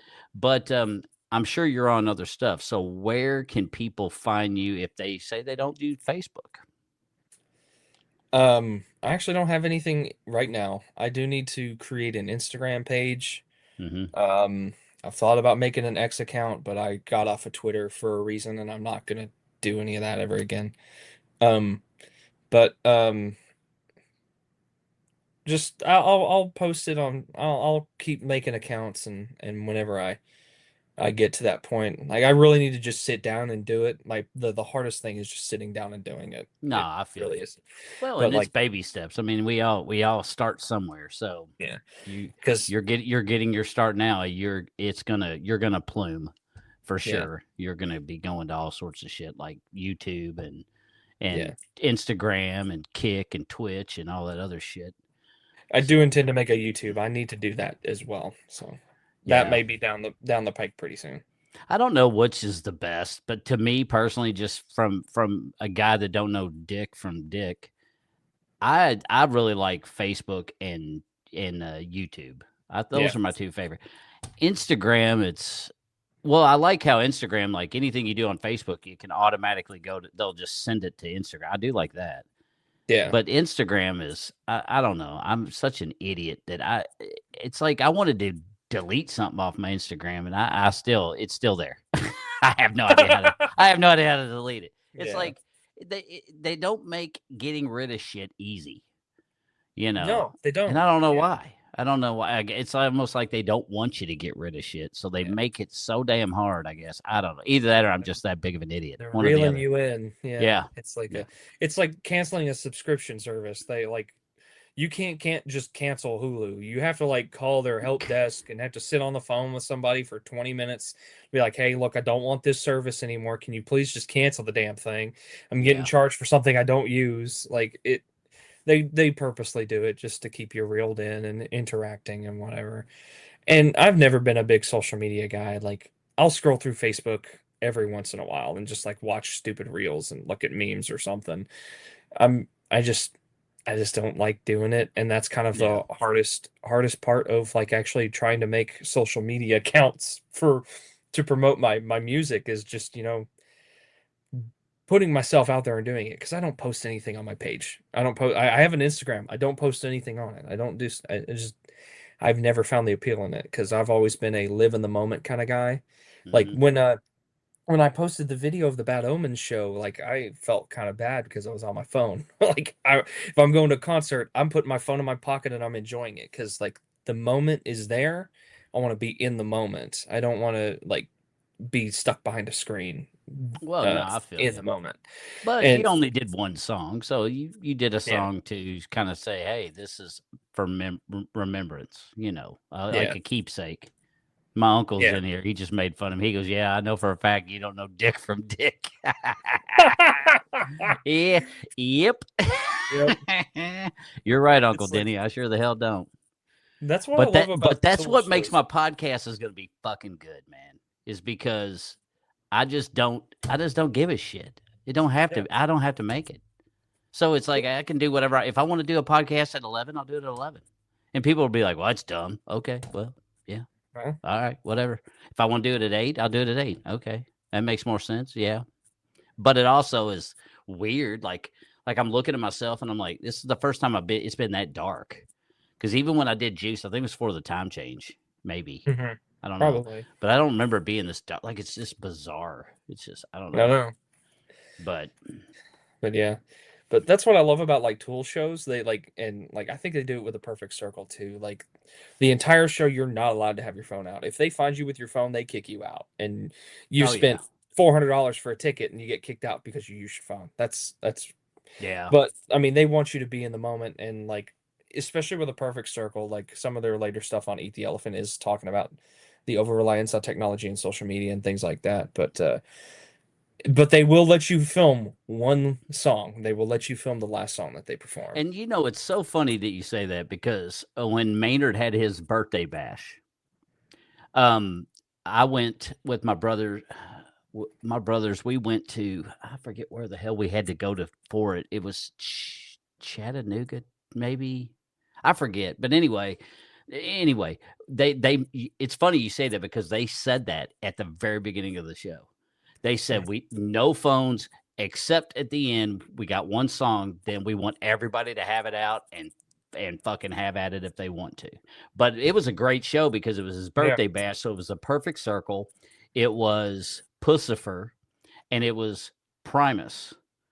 And Yeah. it was really cool the way they did the show too, because you had the stage and then out in front of the stage they had like bizarre like they had I think it was a ping pong table set up. They had all sorts of shit. So like the guys would get up and you would have like they like it would be like a perfect circle would do like I don't know 2 or 3 songs. Then they would come down and they just wouldn't leave. I mean, they'd go down and start playing ping pong, and then Primus would go up and do like 2 or 3 songs, and then Pussifer would go up and do 2 or 3 songs, and then it went back to a perfect circle, and it was just like that. And it was just they just would come That's up and so just cycle bizarre. through. It was so cool. I mean, it I was love just it. neat. It was neat. It was great. But at the end, like you said, that's when they're like, all right, now you can pull your phone out and you can record this last Yeah. song. So My fiance and I, that's like one of our our bucket list bands to see is a perfect circle. Because we absolutely love the 13th Step. That's one of our favorite records. And especially like recently we've been wearing it out. We've just been mhm. in a perfect circle mood. We've seen Tool twice. That was our first concert was Tool, actually. Dude, Back in they put on some killer fucking light shows too. they are insane Oh, live. dude, it was so So good. good live. Hell yeah. I was a little disappointed when we saw them in Knoxville because they mostly played Fear Inoculum stuff. And it's weird to say Fear Inoculum is not a great Tool record, but it's a great record by any other metric. So like it isn't what I would want from Tool. It feels a little too safe and a little too overblown and over and bloated. And that's mostly what they played at that show. They played The Pot, which I was excited about. That's one of my favorites. Yeah, And I that's a think good jam. they ended with Anima, and it was oh man, the Anima was awesome. They played that. I got to hear The Grudge for the first time, and that song just oh it rips. That scream in that song is insane. I love it. But yeah, but most of it was like the Fear Inoculum stuff, and some of it's great, not all of it. Yeah. I've I've always been in the minority. Everybody loves Numa, and I've just never got it. I just don't know why. Now, you probably know this, but I'm going to tell you it just to see if you do. Do you know that Maynard was in Green Jelly that did the Three Little Pigs? What? No, I didn't know about Yeah, this. yeah, look it up. Yeah, he was actually with Green Jelly. Yep, Huh. and he was actually a part of the you remember the Three Little Pigs, the claymation music video and stuff. Um, Yeah. oh, dude, it was such a. My kids were obsessed with that song when I was a kid, or when they were little. I mean, and I'd bounce them on my knee, especially when Rambo came out with that fucking Gatling gun. He's all, "Da, da, da, da, da," The he's damn all, M60. yeah, Yeah, yeah. he was all like shooting everybody with the M16 or whatever the fuck he had in his hand. And but the whole time it's that snare drum, So I'm bouncing my kids on my knee, and they just loved it, man. That was such. That's awesome. But I don't know how I finally found that out. But I was like, you are shitting me. Maynard was a part of that. I was like, wow. But That's he's such a wild. badass dude. He I mean, is. he's a badass.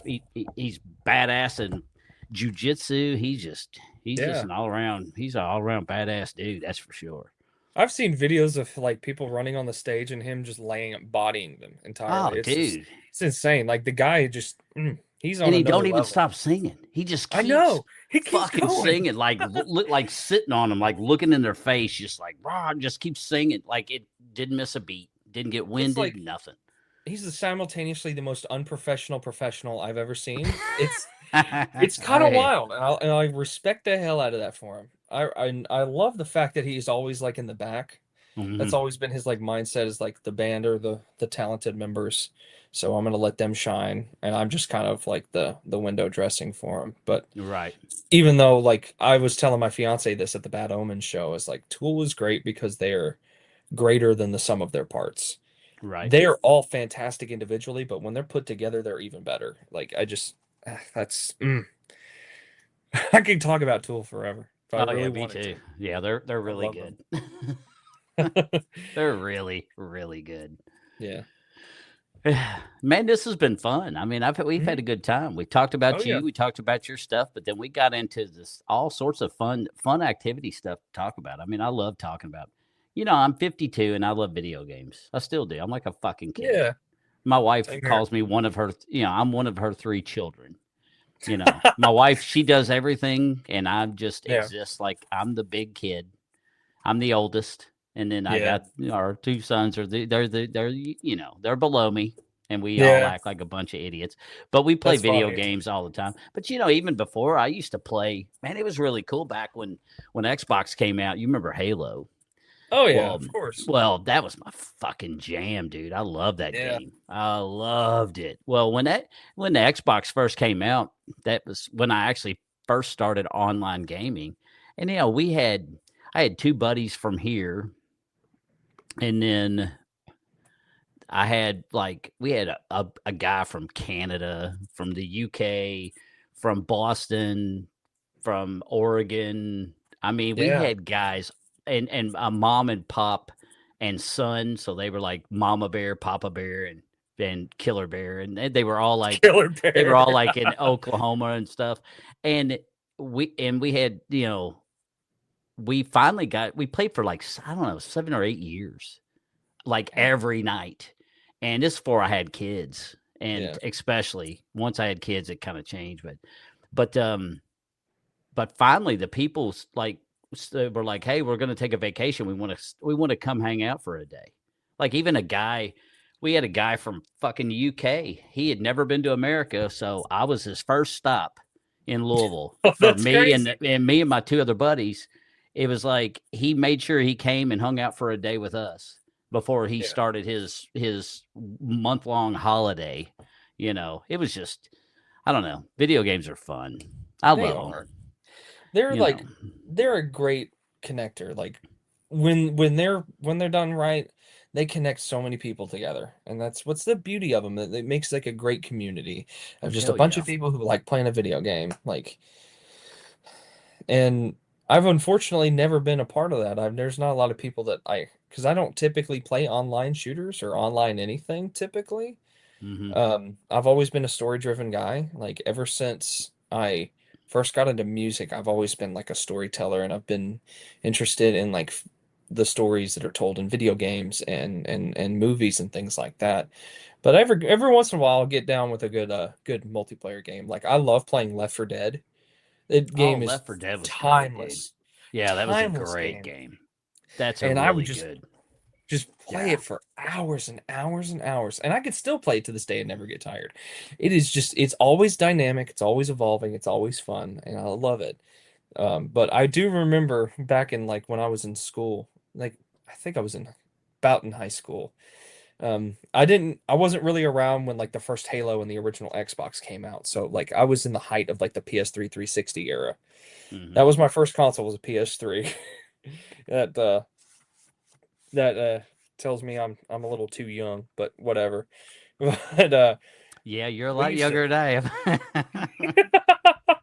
but we used I to still have my original Atari we've got one with the fucking joystick and the with the one single joysticks and button. everything. Click, click, click, click, click. You know, Yeah, we've with got the one. joysticks, we got the little paddle rotators that have the like the dials on them, all that Oh stuff. yeah, didn't that We're come like, with like ColecoVision or some shit or oh what was it? yeah, Was it?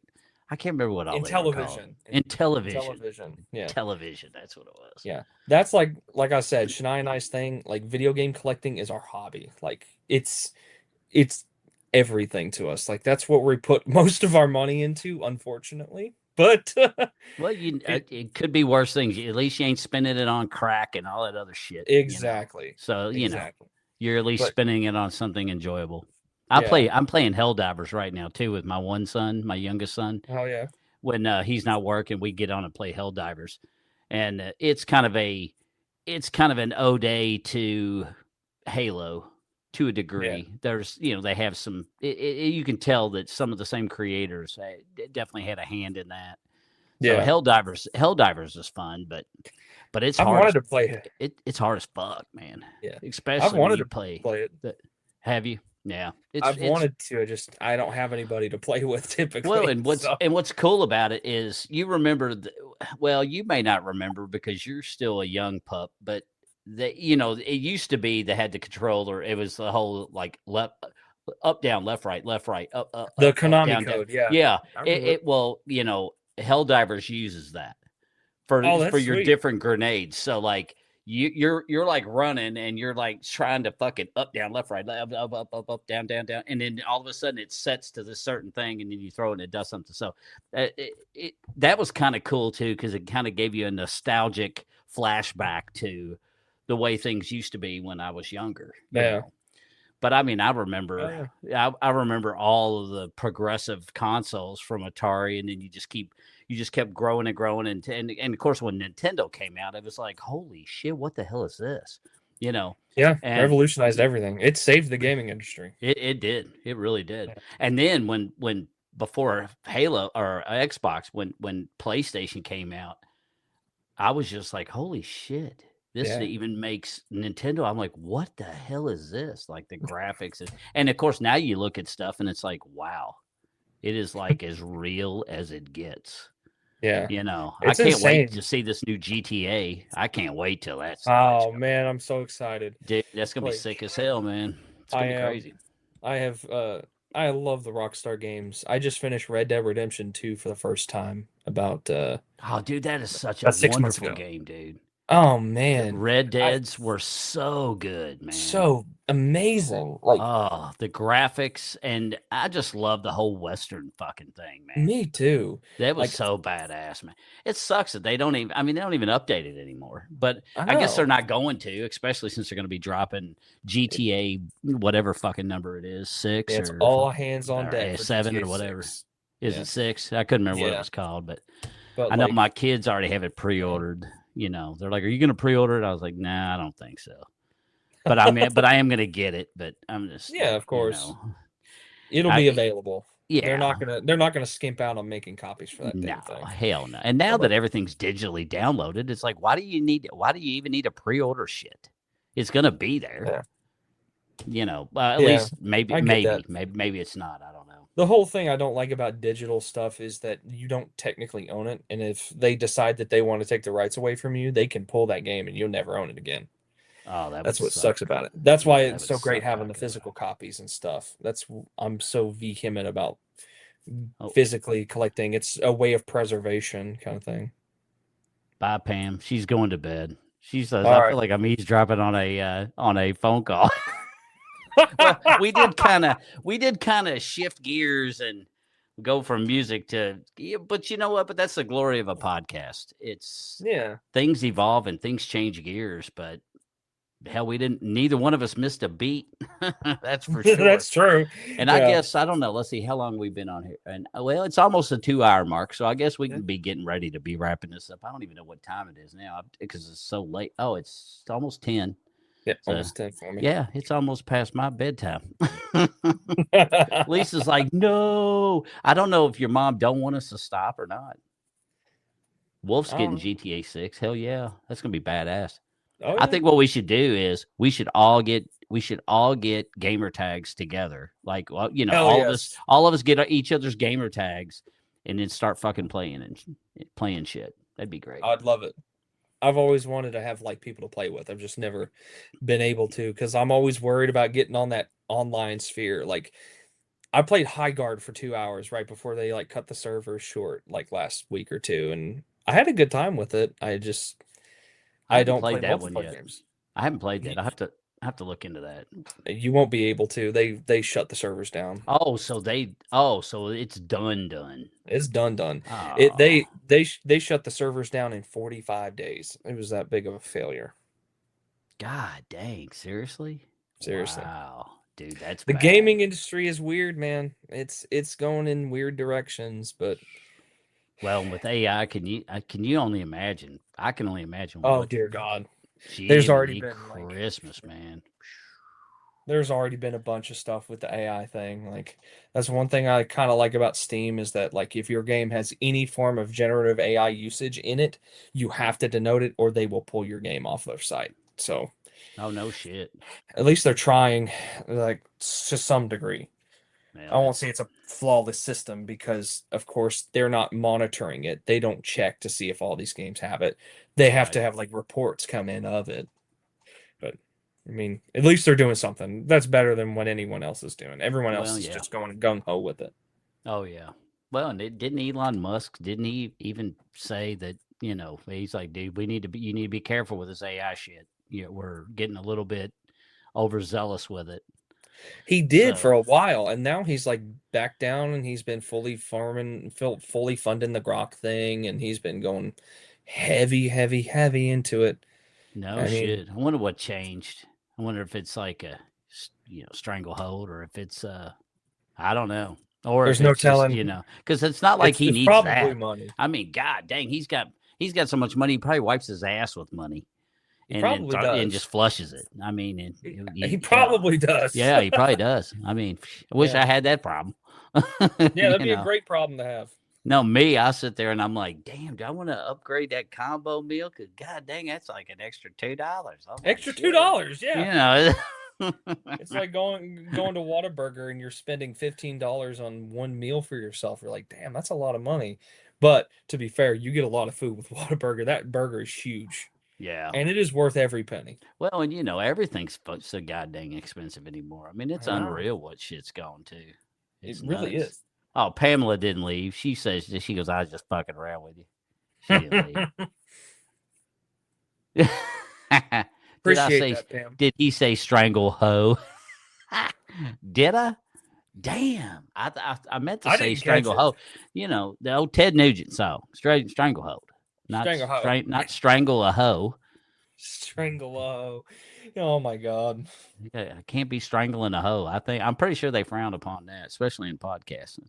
Probably shut your shit down. Not in GTA though. That's pretty commonplace.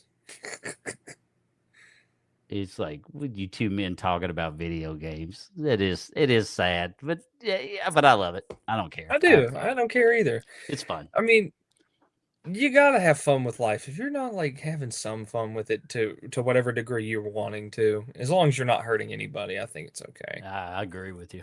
Hell yeah. Hell yeah.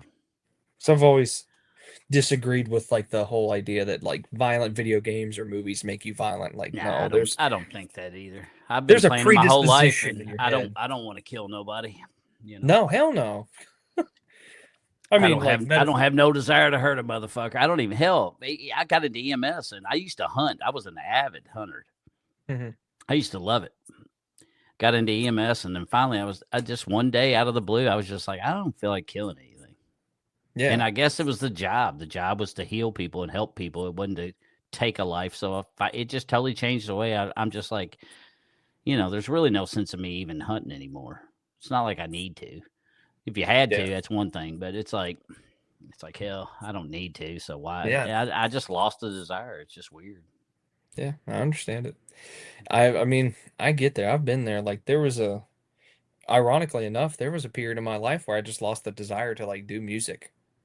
I mean, uh, like when I was in college, like I said, I went through a big depressive spell where I just didn't know what I was meant to do or what I was gonna do, and Mm-hmm.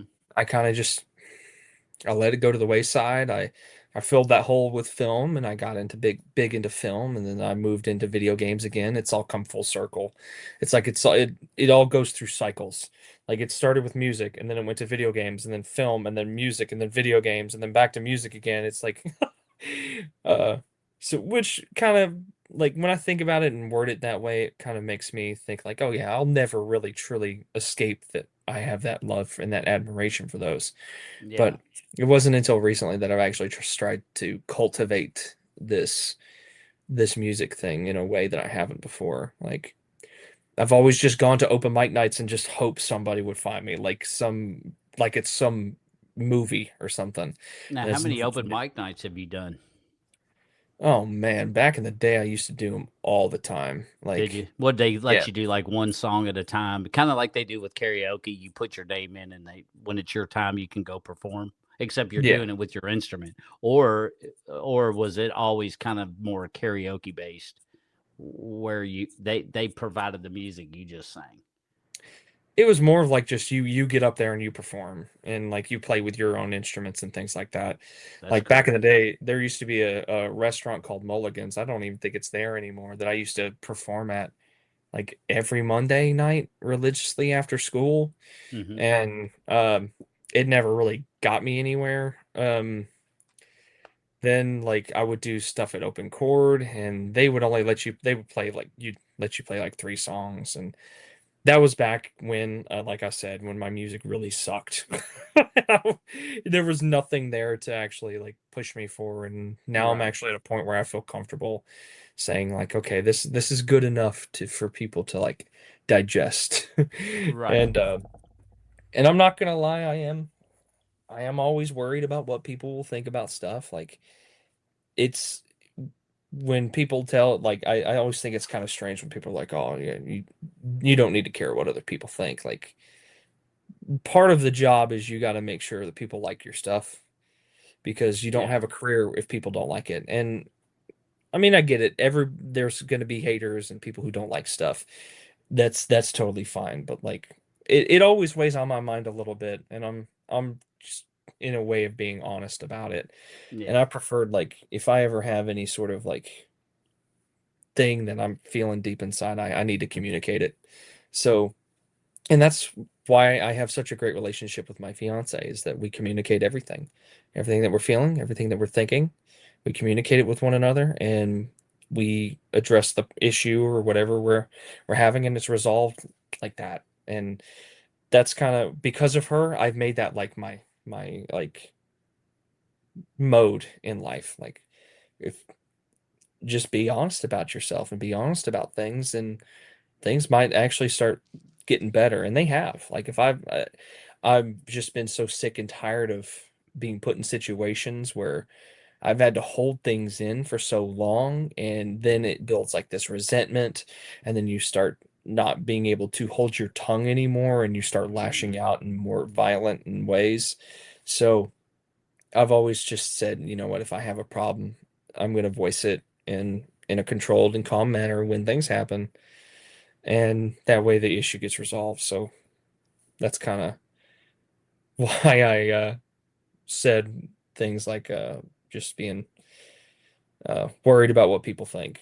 I Yeah. mean, I people can say that they don't care, but you always are going to care. It's your art. It's something personal to you. You're going to care.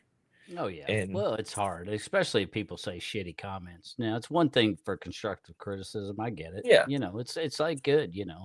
It's like, well, like if somebody came to me and was like, "Hey, Bones, your podcast kind of sucks," but I think if you tried this, maybe it'd be better. Well, then those kind of people I tend to listen to. Now, if you yeah, have some asshat that's just like, "Well, you ain't gonna make it because you're ugly," and then it's like, "Fuck yeah, off." It's like, whatever, have fun. yeah, It's like if you're not enjoying the podcast, why are you still in here? Just leave. exactly. Yeah, Yeah. I Why don't do you care keep if I tuning got. in? Yeah, I don't give a shit how many people's in here. As long as you're in here and we're having a conversation, we're having a good time, it really doesn't make any difference about anybody else. I agree. That's all that The people matters. that are here that are still in this comment section that you can't see, but all these people that are still in this comment section actually give a shit. They actually care. They Yeah. care. They're supportive. They want to see you succeed. And even Pamela, we sure do. We want to see you succeed. We want to see you flourish. So these Yeah. are the people that are still in here now currently are the ones that have had good comments are the people that's the people that matter. And they're the Yeah. ones that I'm sure can give you constructive criticisms because you're right. You need it. It helps you make a better product. So Yeah. so I agree. I do agree with that. And it's hard. Like I say all the time, I say, "Oh, that shit wouldn't bother me." Yeah, it does. Yeah. It's like deep down, if somebody says a hateful shit, you're just like, "Damn, dude." It's like, really, Yeah. I mean, it cuts deep. at the end of the day, you're still human, and you're still gonna take things, and whether you take them in the right way or the wrong way, it affects you. I mean, everything Yep. that's said and done affects you. And I'm very open about being an emotional person. I'm very emotionally centered. That's what my music's all about. Hmm. I don't really connect with music that isn't to some degree emotional. Right. And uh I mean, don't get me wrong. There's songs that are just fun and that I can have fun with that I just love and I can't help but love them. Like there's always one Red Hot Chili Pepper song that like makes no sense. There's no meaning to it, but you can't help but have fun to it because it's just like the musicianship Because they on are display fun. is They're a interesting. fun Yeah, band. They they're a are. fun band. They are. They're fun for But sure. yeah. But like yeah, it's like we're emotional creatures. We have thoughts, feelings, and it's going to affect us one way or another. And it's better to just be upfront about it and understand why it's making you that way. Because the most important thing for me, especially like dealing with things like that, is you need to like look at yourself because it's really hard to criticize someone else when you haven't looked at yourself either. Oh yeah. And Well, and a and lot of times the people that are being pricks and dicks, the reason they're doing that is because they're insecure about something in their life, and absolutely. they're trying to hide it, or somebody else treated them like dick, and it's like now they're feel like they have to pass that forward, and Yeah. that's a shame. But I'm glad, like when on the positive side of things, like you talking about your fiance about how you all communicate, and I'm telling you right now, communication is you've already got that hammered down. You're going to be good to go, bro. You're going to be good to go because I've been married 29 years, and I'm sure the wife looks for the receipt to send me back quite a bit. But since she can't find it, she's stuck with me. But our communication has gotten better to the point to where I agree with you. I think when I started off, my communication was terrible, Yeah. and shit was rough. But I've been working hard on myself and doing stuff like that too to better communicate. And communication is the key factor.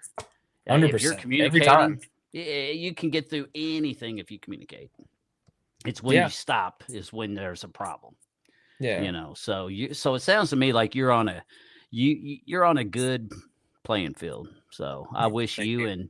and Shania all the very best with your future developments. So you're I engaged. appreciate How long that. have y'all been engaged?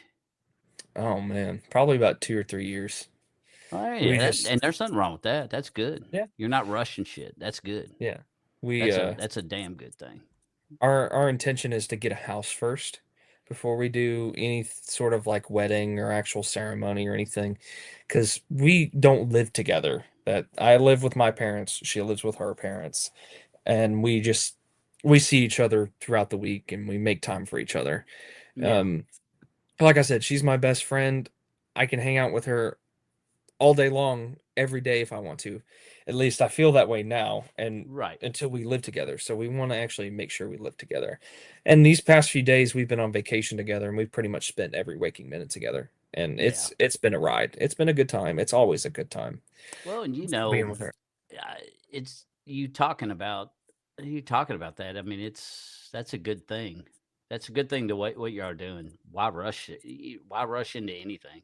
Yeah, And the way you're doing it, you can save money. Buying a house, that's the way to go, man. Fucking it apartment really life is. sucks. It just sucks. But It does. you could take this for what it's worth. I was married once before, and I did the whole hoopla. We had the whole fucking, yeah, I don't know. I don't know what we spent, 20 grand or whatever.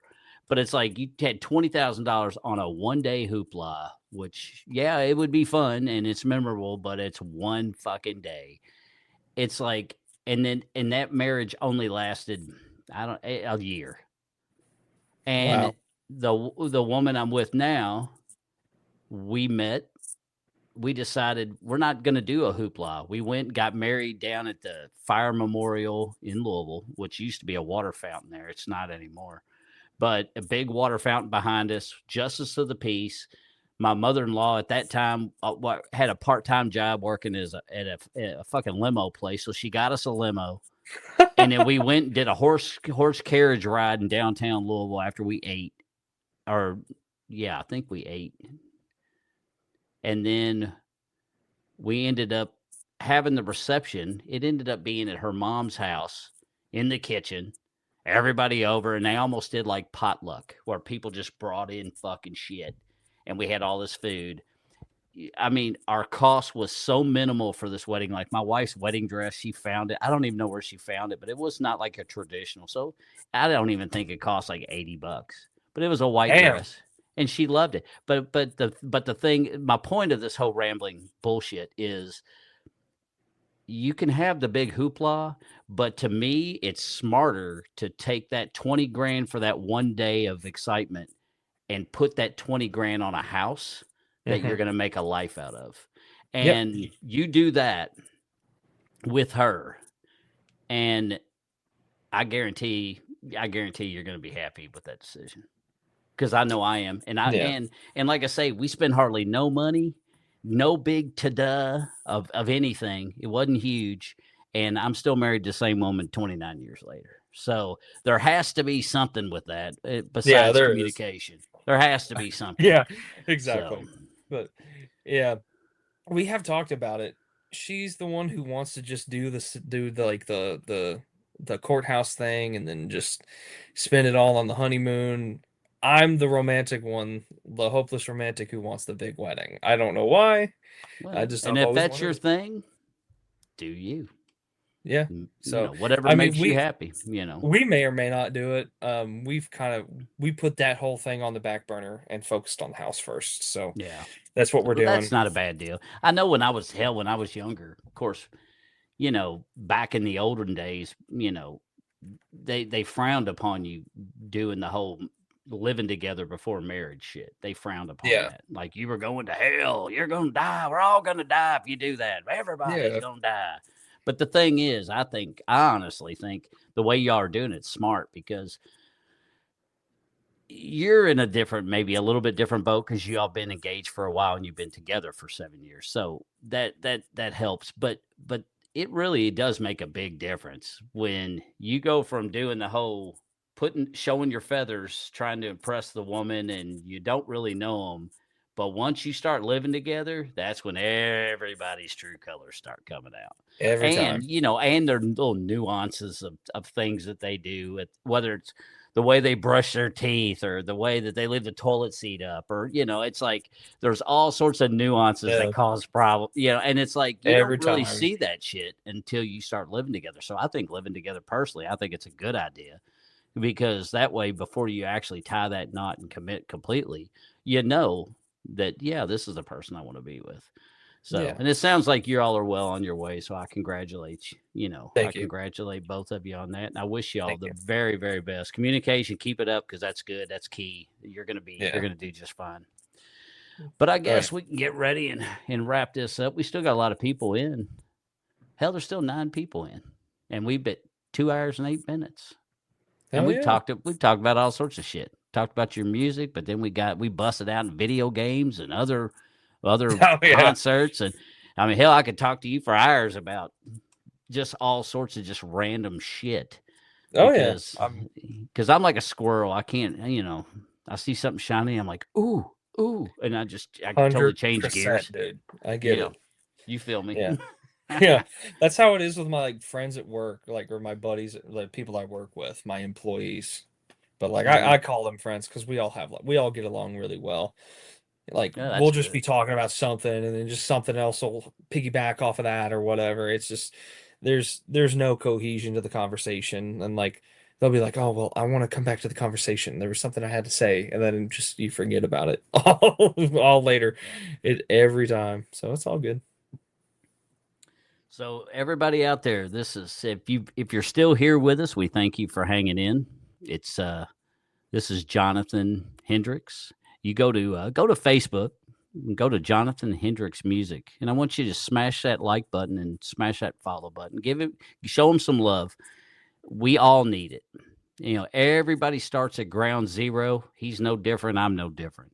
We're all starting at the bottom, and we're working our way, trying to work our way to the top in a field that is very hard to do. So if you just take your time to go check this young man out on Facebook, it don't cost you anything to hit that like button and hit the follow button and show him some love. Just let him start growing himself.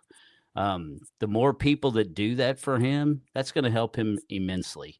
That's going to help more people hear his music. And if you like his music, then definitely stay up on him. If you don't, well, that's okay. That's okay too. I'm not everybody's cup of tea, and I'm sure he isn't going to be either. But give him a chance. And please give him a like, because that's again, it's going to help him so much just by growing his numbers to where he can start reaching other people. Because you may find some people that may not be into the same kind of music, but there's going to be a lot of people out there that are going to hear him and they're going to say, damn, I like this guy. This is my jam.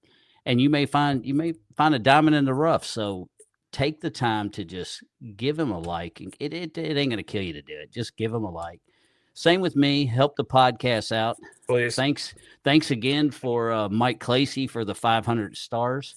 That's flipping. That's awesome. I don't know what that means exactly because I'm still learning, but that's fucking awesome. So thank you. But also, same goes for people like me, Pamela Little, at the Southern Lights Entertainment. Go to all of these places. It's not hard to go. Check out what people are doing.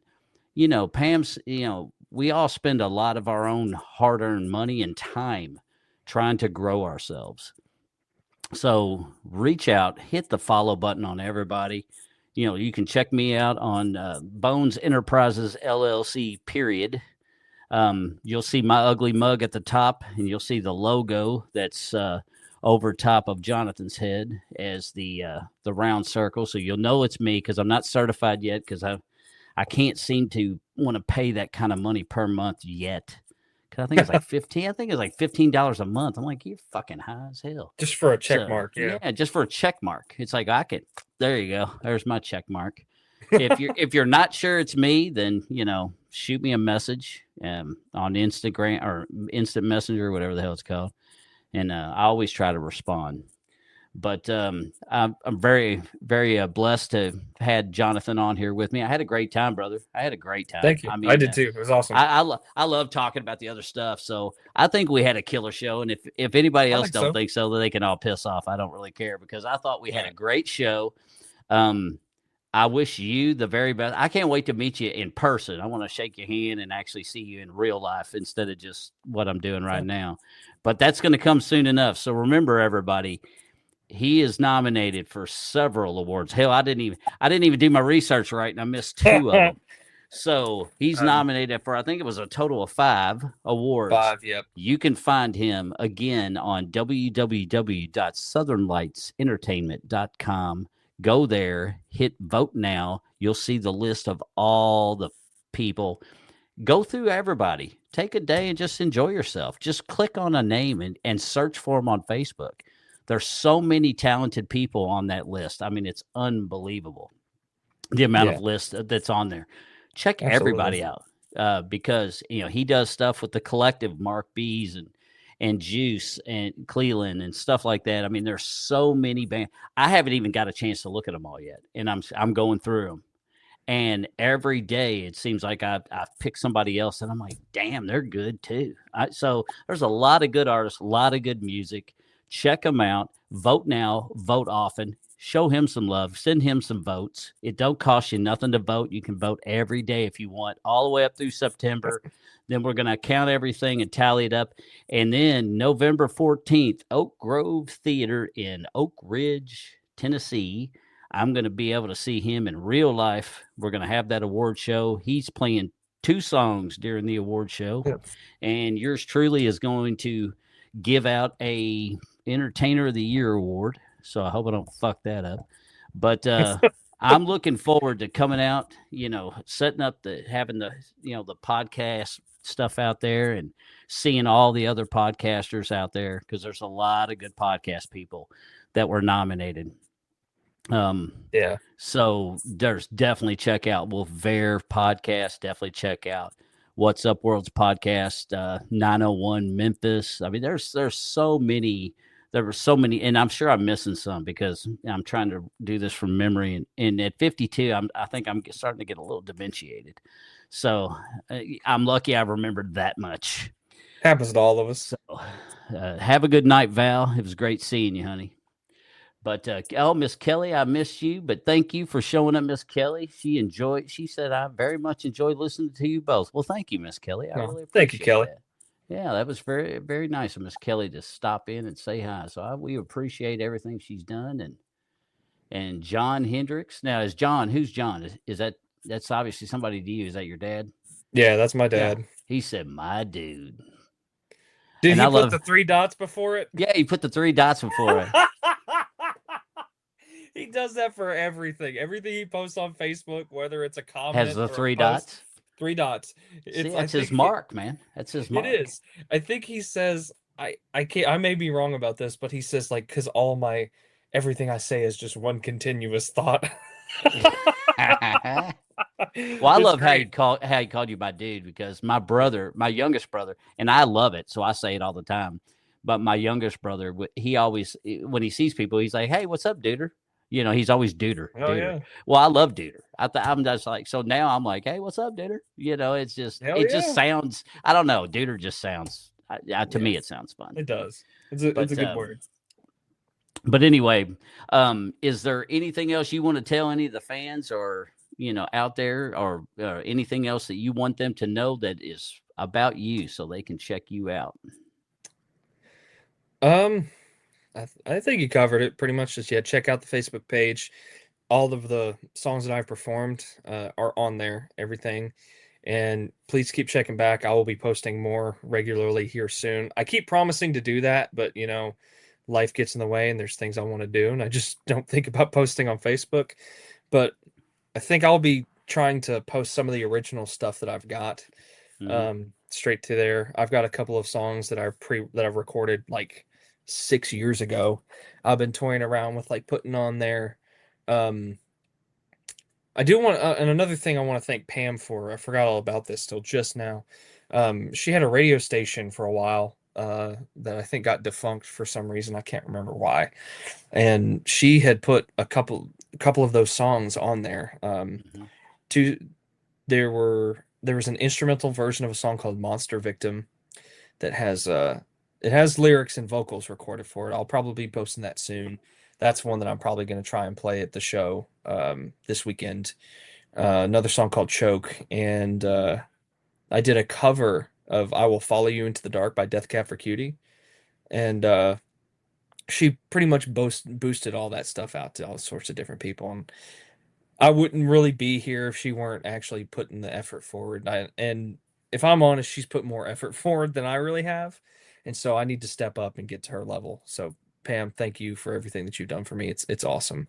But yeah, She is badass. She's a badass lady. That's for sure. but yeah, keep And she checking back. actually cares. She actually gives a shit about everybody, That and that's awesome. Like you don't see that from many like people who are in the business side of this industry because they're all about business. It's No, like yeah.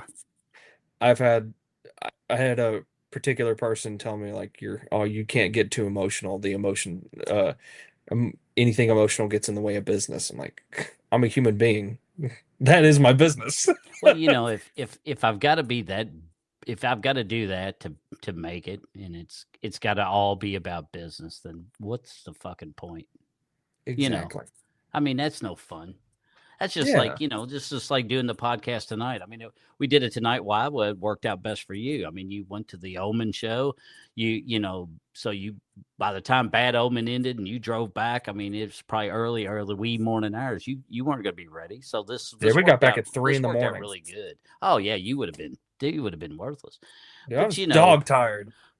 But it's I don't know. It's funny how some people are just like, yeah, you're dumb. You've done podcasts at 10. Who does? No one who does that. Me. Yeah. It's like I don't give a shit if you think it's dumb or not. Yeah, because everybody who has succeeded has done something that someone else says, nah, I wouldn't do it that way. But they said, fuck it, I'm going to do it my way. I'm going to do it. Exactly. And look what happens. So no one really knows what's right or wrong. That's why people could say all day long, in my opinion, and maybe I'm wrong. They could say all day long about, the algorithm works best if you drop at this exact time and you stand on one foot and you close your right eye and you hop. Then you're going to get the best reach. And I'm just like, if I got to do all that shit, then I don't really care. I'd rather have the 7 people that are in this room watching us and do this again. I'm content with that. It's fine by me. Yeah. Yeah. So this has been very enjoyable. I very much enjoyed myself. Absolutely. It was very nice to actually meet you. And I definitely look forward to more for sure. This probably won't be the only podcast. I mean, who knows, man? You talk to Mark, you talk to Juice. You never know, man. We could have a collective. Now that I pay for this, I can have up to 10 people at one time. Now, 10 to me, Damn. 10 would be a lot. That would be. I'd be like a meerkat. I'd be like, look. That's like doing an online course for somebody. Like, oh yeah, it'd be terrible. And could you imagine the screen would look like the fucking Brady Bunch with little boxes? It really would. It would look like the fucking Brady Bunch. So that's way too many people. But it's perfect. It's still a perfect amount though, where you could have 3 or 4 people. Well, then, that'd be doable. So you never know, man. This won't be the last time. I guarantee it. If you're wanting to come back, because I'm gonna give this podcast shit a try. And Pam keeps telling me that I think you should. So I think I need to finally listen to somebody for a change instead of being bored. I know what you mean. I need to just go ahead and say, you know what? Somebody else sees something in me. Quit doing like what you said. I'm always beating myself over the head about everything that I do because I'm my own worst critic. I need to stop doing that shit. I need to start saying, you know what? Yeah, I can do this. The hardest thing is always asking for help. It's like I've always had a mindset. This is also my work mindset too. Mm-hmm. I'd rather do it because if I do it my way and I know it'll get done right kind of thing. And that's kind of how I felt about my music for a long time. But like I need to like start letting that go and start just accepting help and taking advice from people. Yeah. So well, and I used to also think, well, if I do it myself, then if it fucks up, I don't have anybody to blame but myself. Yeah. But like you said, there's some validity to that, I guess. But on the same token, you have to. Everyone needs help at some point in time, so you have to have absolutely. You have to be able to finally swallow your pride enough to say, "Hey, I don't know what I'm doing," and people like Pamela and Wolf that have helped me. they've helped me learn how to do this shit that I didn't think I would ever do, especially at 52. I was like, fuck, that ship sailed. No, they're like, no, it ain't. Well, we got you. We can teach you. We can teach you. Yeah. So it's people like that, I finally had to swallow my pride and ask for help. And they were one of the few that actually stepped up. And then, you got fans like Val, she's still in here, but Valerie is, I mean, like I say, this lady's never met me in real life yet, but yet she has not missed a show. That's awesome, man. I'm just like, damn, that's just awesome. How cool that is. That when you blow up, you need to give I've already her got a somebody. special plaque. Oh yeah, I'd have to get a Val statue made, or something. You'll have it right behind you during every episode. Yeah, I'll have her face. They'll be like, why is there some random woman's face on your wall? I'll be like, well, that's your wife might have a couple questions. My wife's like, well, my wife knows. She even, that's what's funny is she knows who Val is now because of everything I do. I'm like, oh yeah, I show her Val all the time. I'm like, this lady never missed. Man. And how flattering is that? That's especially awesome. For somebody like me that this podcast ain't gonna hold no candle to no Joe Rogan, but yeah. You never know, man. Who wants to anyway? I think somebody's trying to say that, oh, I can earn money, or I don't know. This must be some random shit. Oh, somebody wants a WhatsApp call on WhatsApp. Hey, fuck WhatsApp, man. I don't use that shit. I don't either. To me, WhatsApp is all about it. Just to me, there ain't nothing worth you doing on WhatsApp.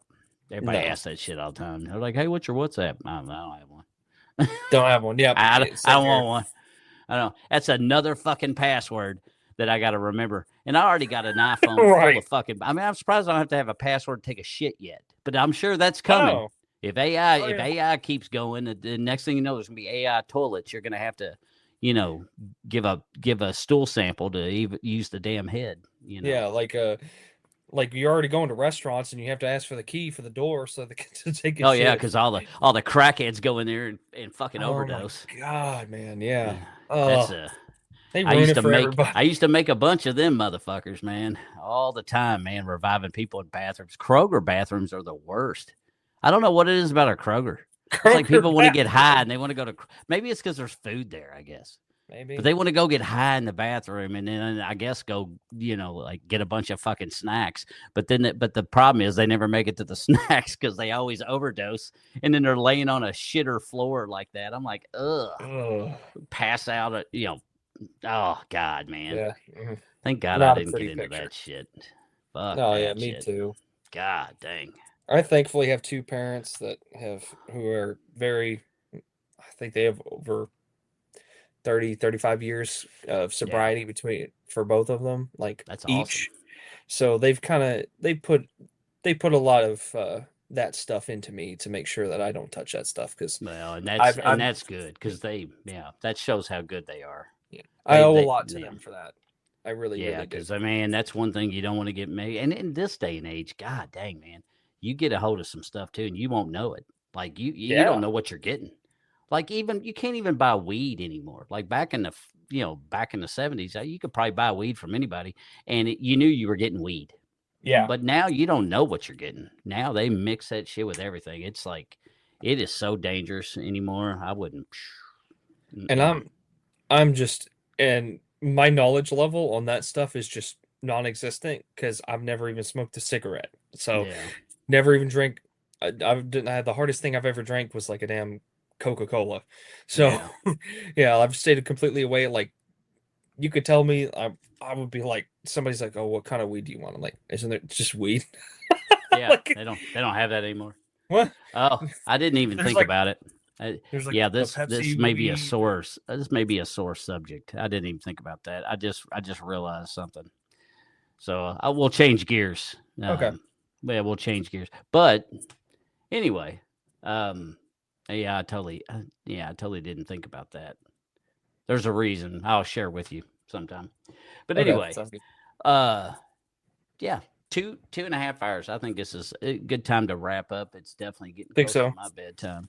And but brother, it was a pleasure meeting you. It was a pleasure You having too. you on the show. I thought we had a good show. It was fun. Yeah, I had a lot of fun. I had a lot of good times too. Learned a lot of stuff too about some video games that had never played. So that's cool. Oh yeah. But you never know. Hell, you never know. Some of us on here too, we may all end up getting each other's gamer tags, and you never know. Maybe on the weekend we could all get online and shoot some people in the teeth or something. On COD I'd or love that. whatever. That's awesome. On whatever. That'd be cool as shit. Play some Yeah, it'd be a great Helldivers time. together. Oh That'd be man, fun. I'd love to. Dude, Everybody it's says so good. fun, man. It's a rough game. Especially the high levels. It's like insane. But it's fun. But anyway, Val, weed is good. Yes, it is. Yeah. Weed is good. All right. Well, I guess we can go ahead and wrap that up. So, Kelly, thanks for hanging out with us. Val, always pleasure. Miss Pam, thanks for hanging out the whole time. I know it's past her bedtime too, and she was a trooper, so I appreciate it. Oh, yeah. Wolf, always thank you for hanging out. And Miss Lisa, your mama she's still in here, I think. Miss Lisa, thank you for hanging out with us and all your colorful commentary that you had too, because she looks like she plays some video games. She made a couple video game remarks. I'm like, oh, Miss My Lisa. mom doesn't really play video games. She doesn't. Oh well, No. she must listen because she made a couple comments. Yeah, She was like, we used to play Lego Star Wars all the time. Oh, dude, that is so fun, man. All the Legos are just so much fun. I loved Indiana Jones Legos. That was we played fun. that one too. Like I love those. Oh, the Legos are so good, man. Yeah, and it's not like it's a hard game, but it's just fun. It's fun trying to get all the stuff, and you have to play each level more than once. You have to, because you can't unlock all the people to get to all the shit at one time. So, oh yeah, like I've just half of my like memories with video games is playing that stuff with my mom back in the day. It was so much fun. Hell yeah, that's good stuff, man. Well, sounds like you got a beautiful and a good fiance, but you also got yourself a good set of parents. So, man, they did you right. You're a hell of a dude. Your parents should be very proud of you because you're a stand-up man, and I'm glad that I got a chance to interview you today. So, I hope you had fun. And I had a great time. Like I say, can't wait to see you. I don't want November to get here quick because that means it's getting cold again, and I hate that. But it'll be here before we know it. I do too. I can't stand the cold, brother. I can't stand it. But anyway, well, from all of us here at the Bones Unfiltered Podcast, there's Jonathan Hendrix. Check him out. All right. I'm Bones. We look forward to seeing you all on the next episode. Thank you, guys. Y'all have a good night. Be good, brother. You have a good night, too. Be safe. Say hi to your family for me. I will. And we're going to wrap it now.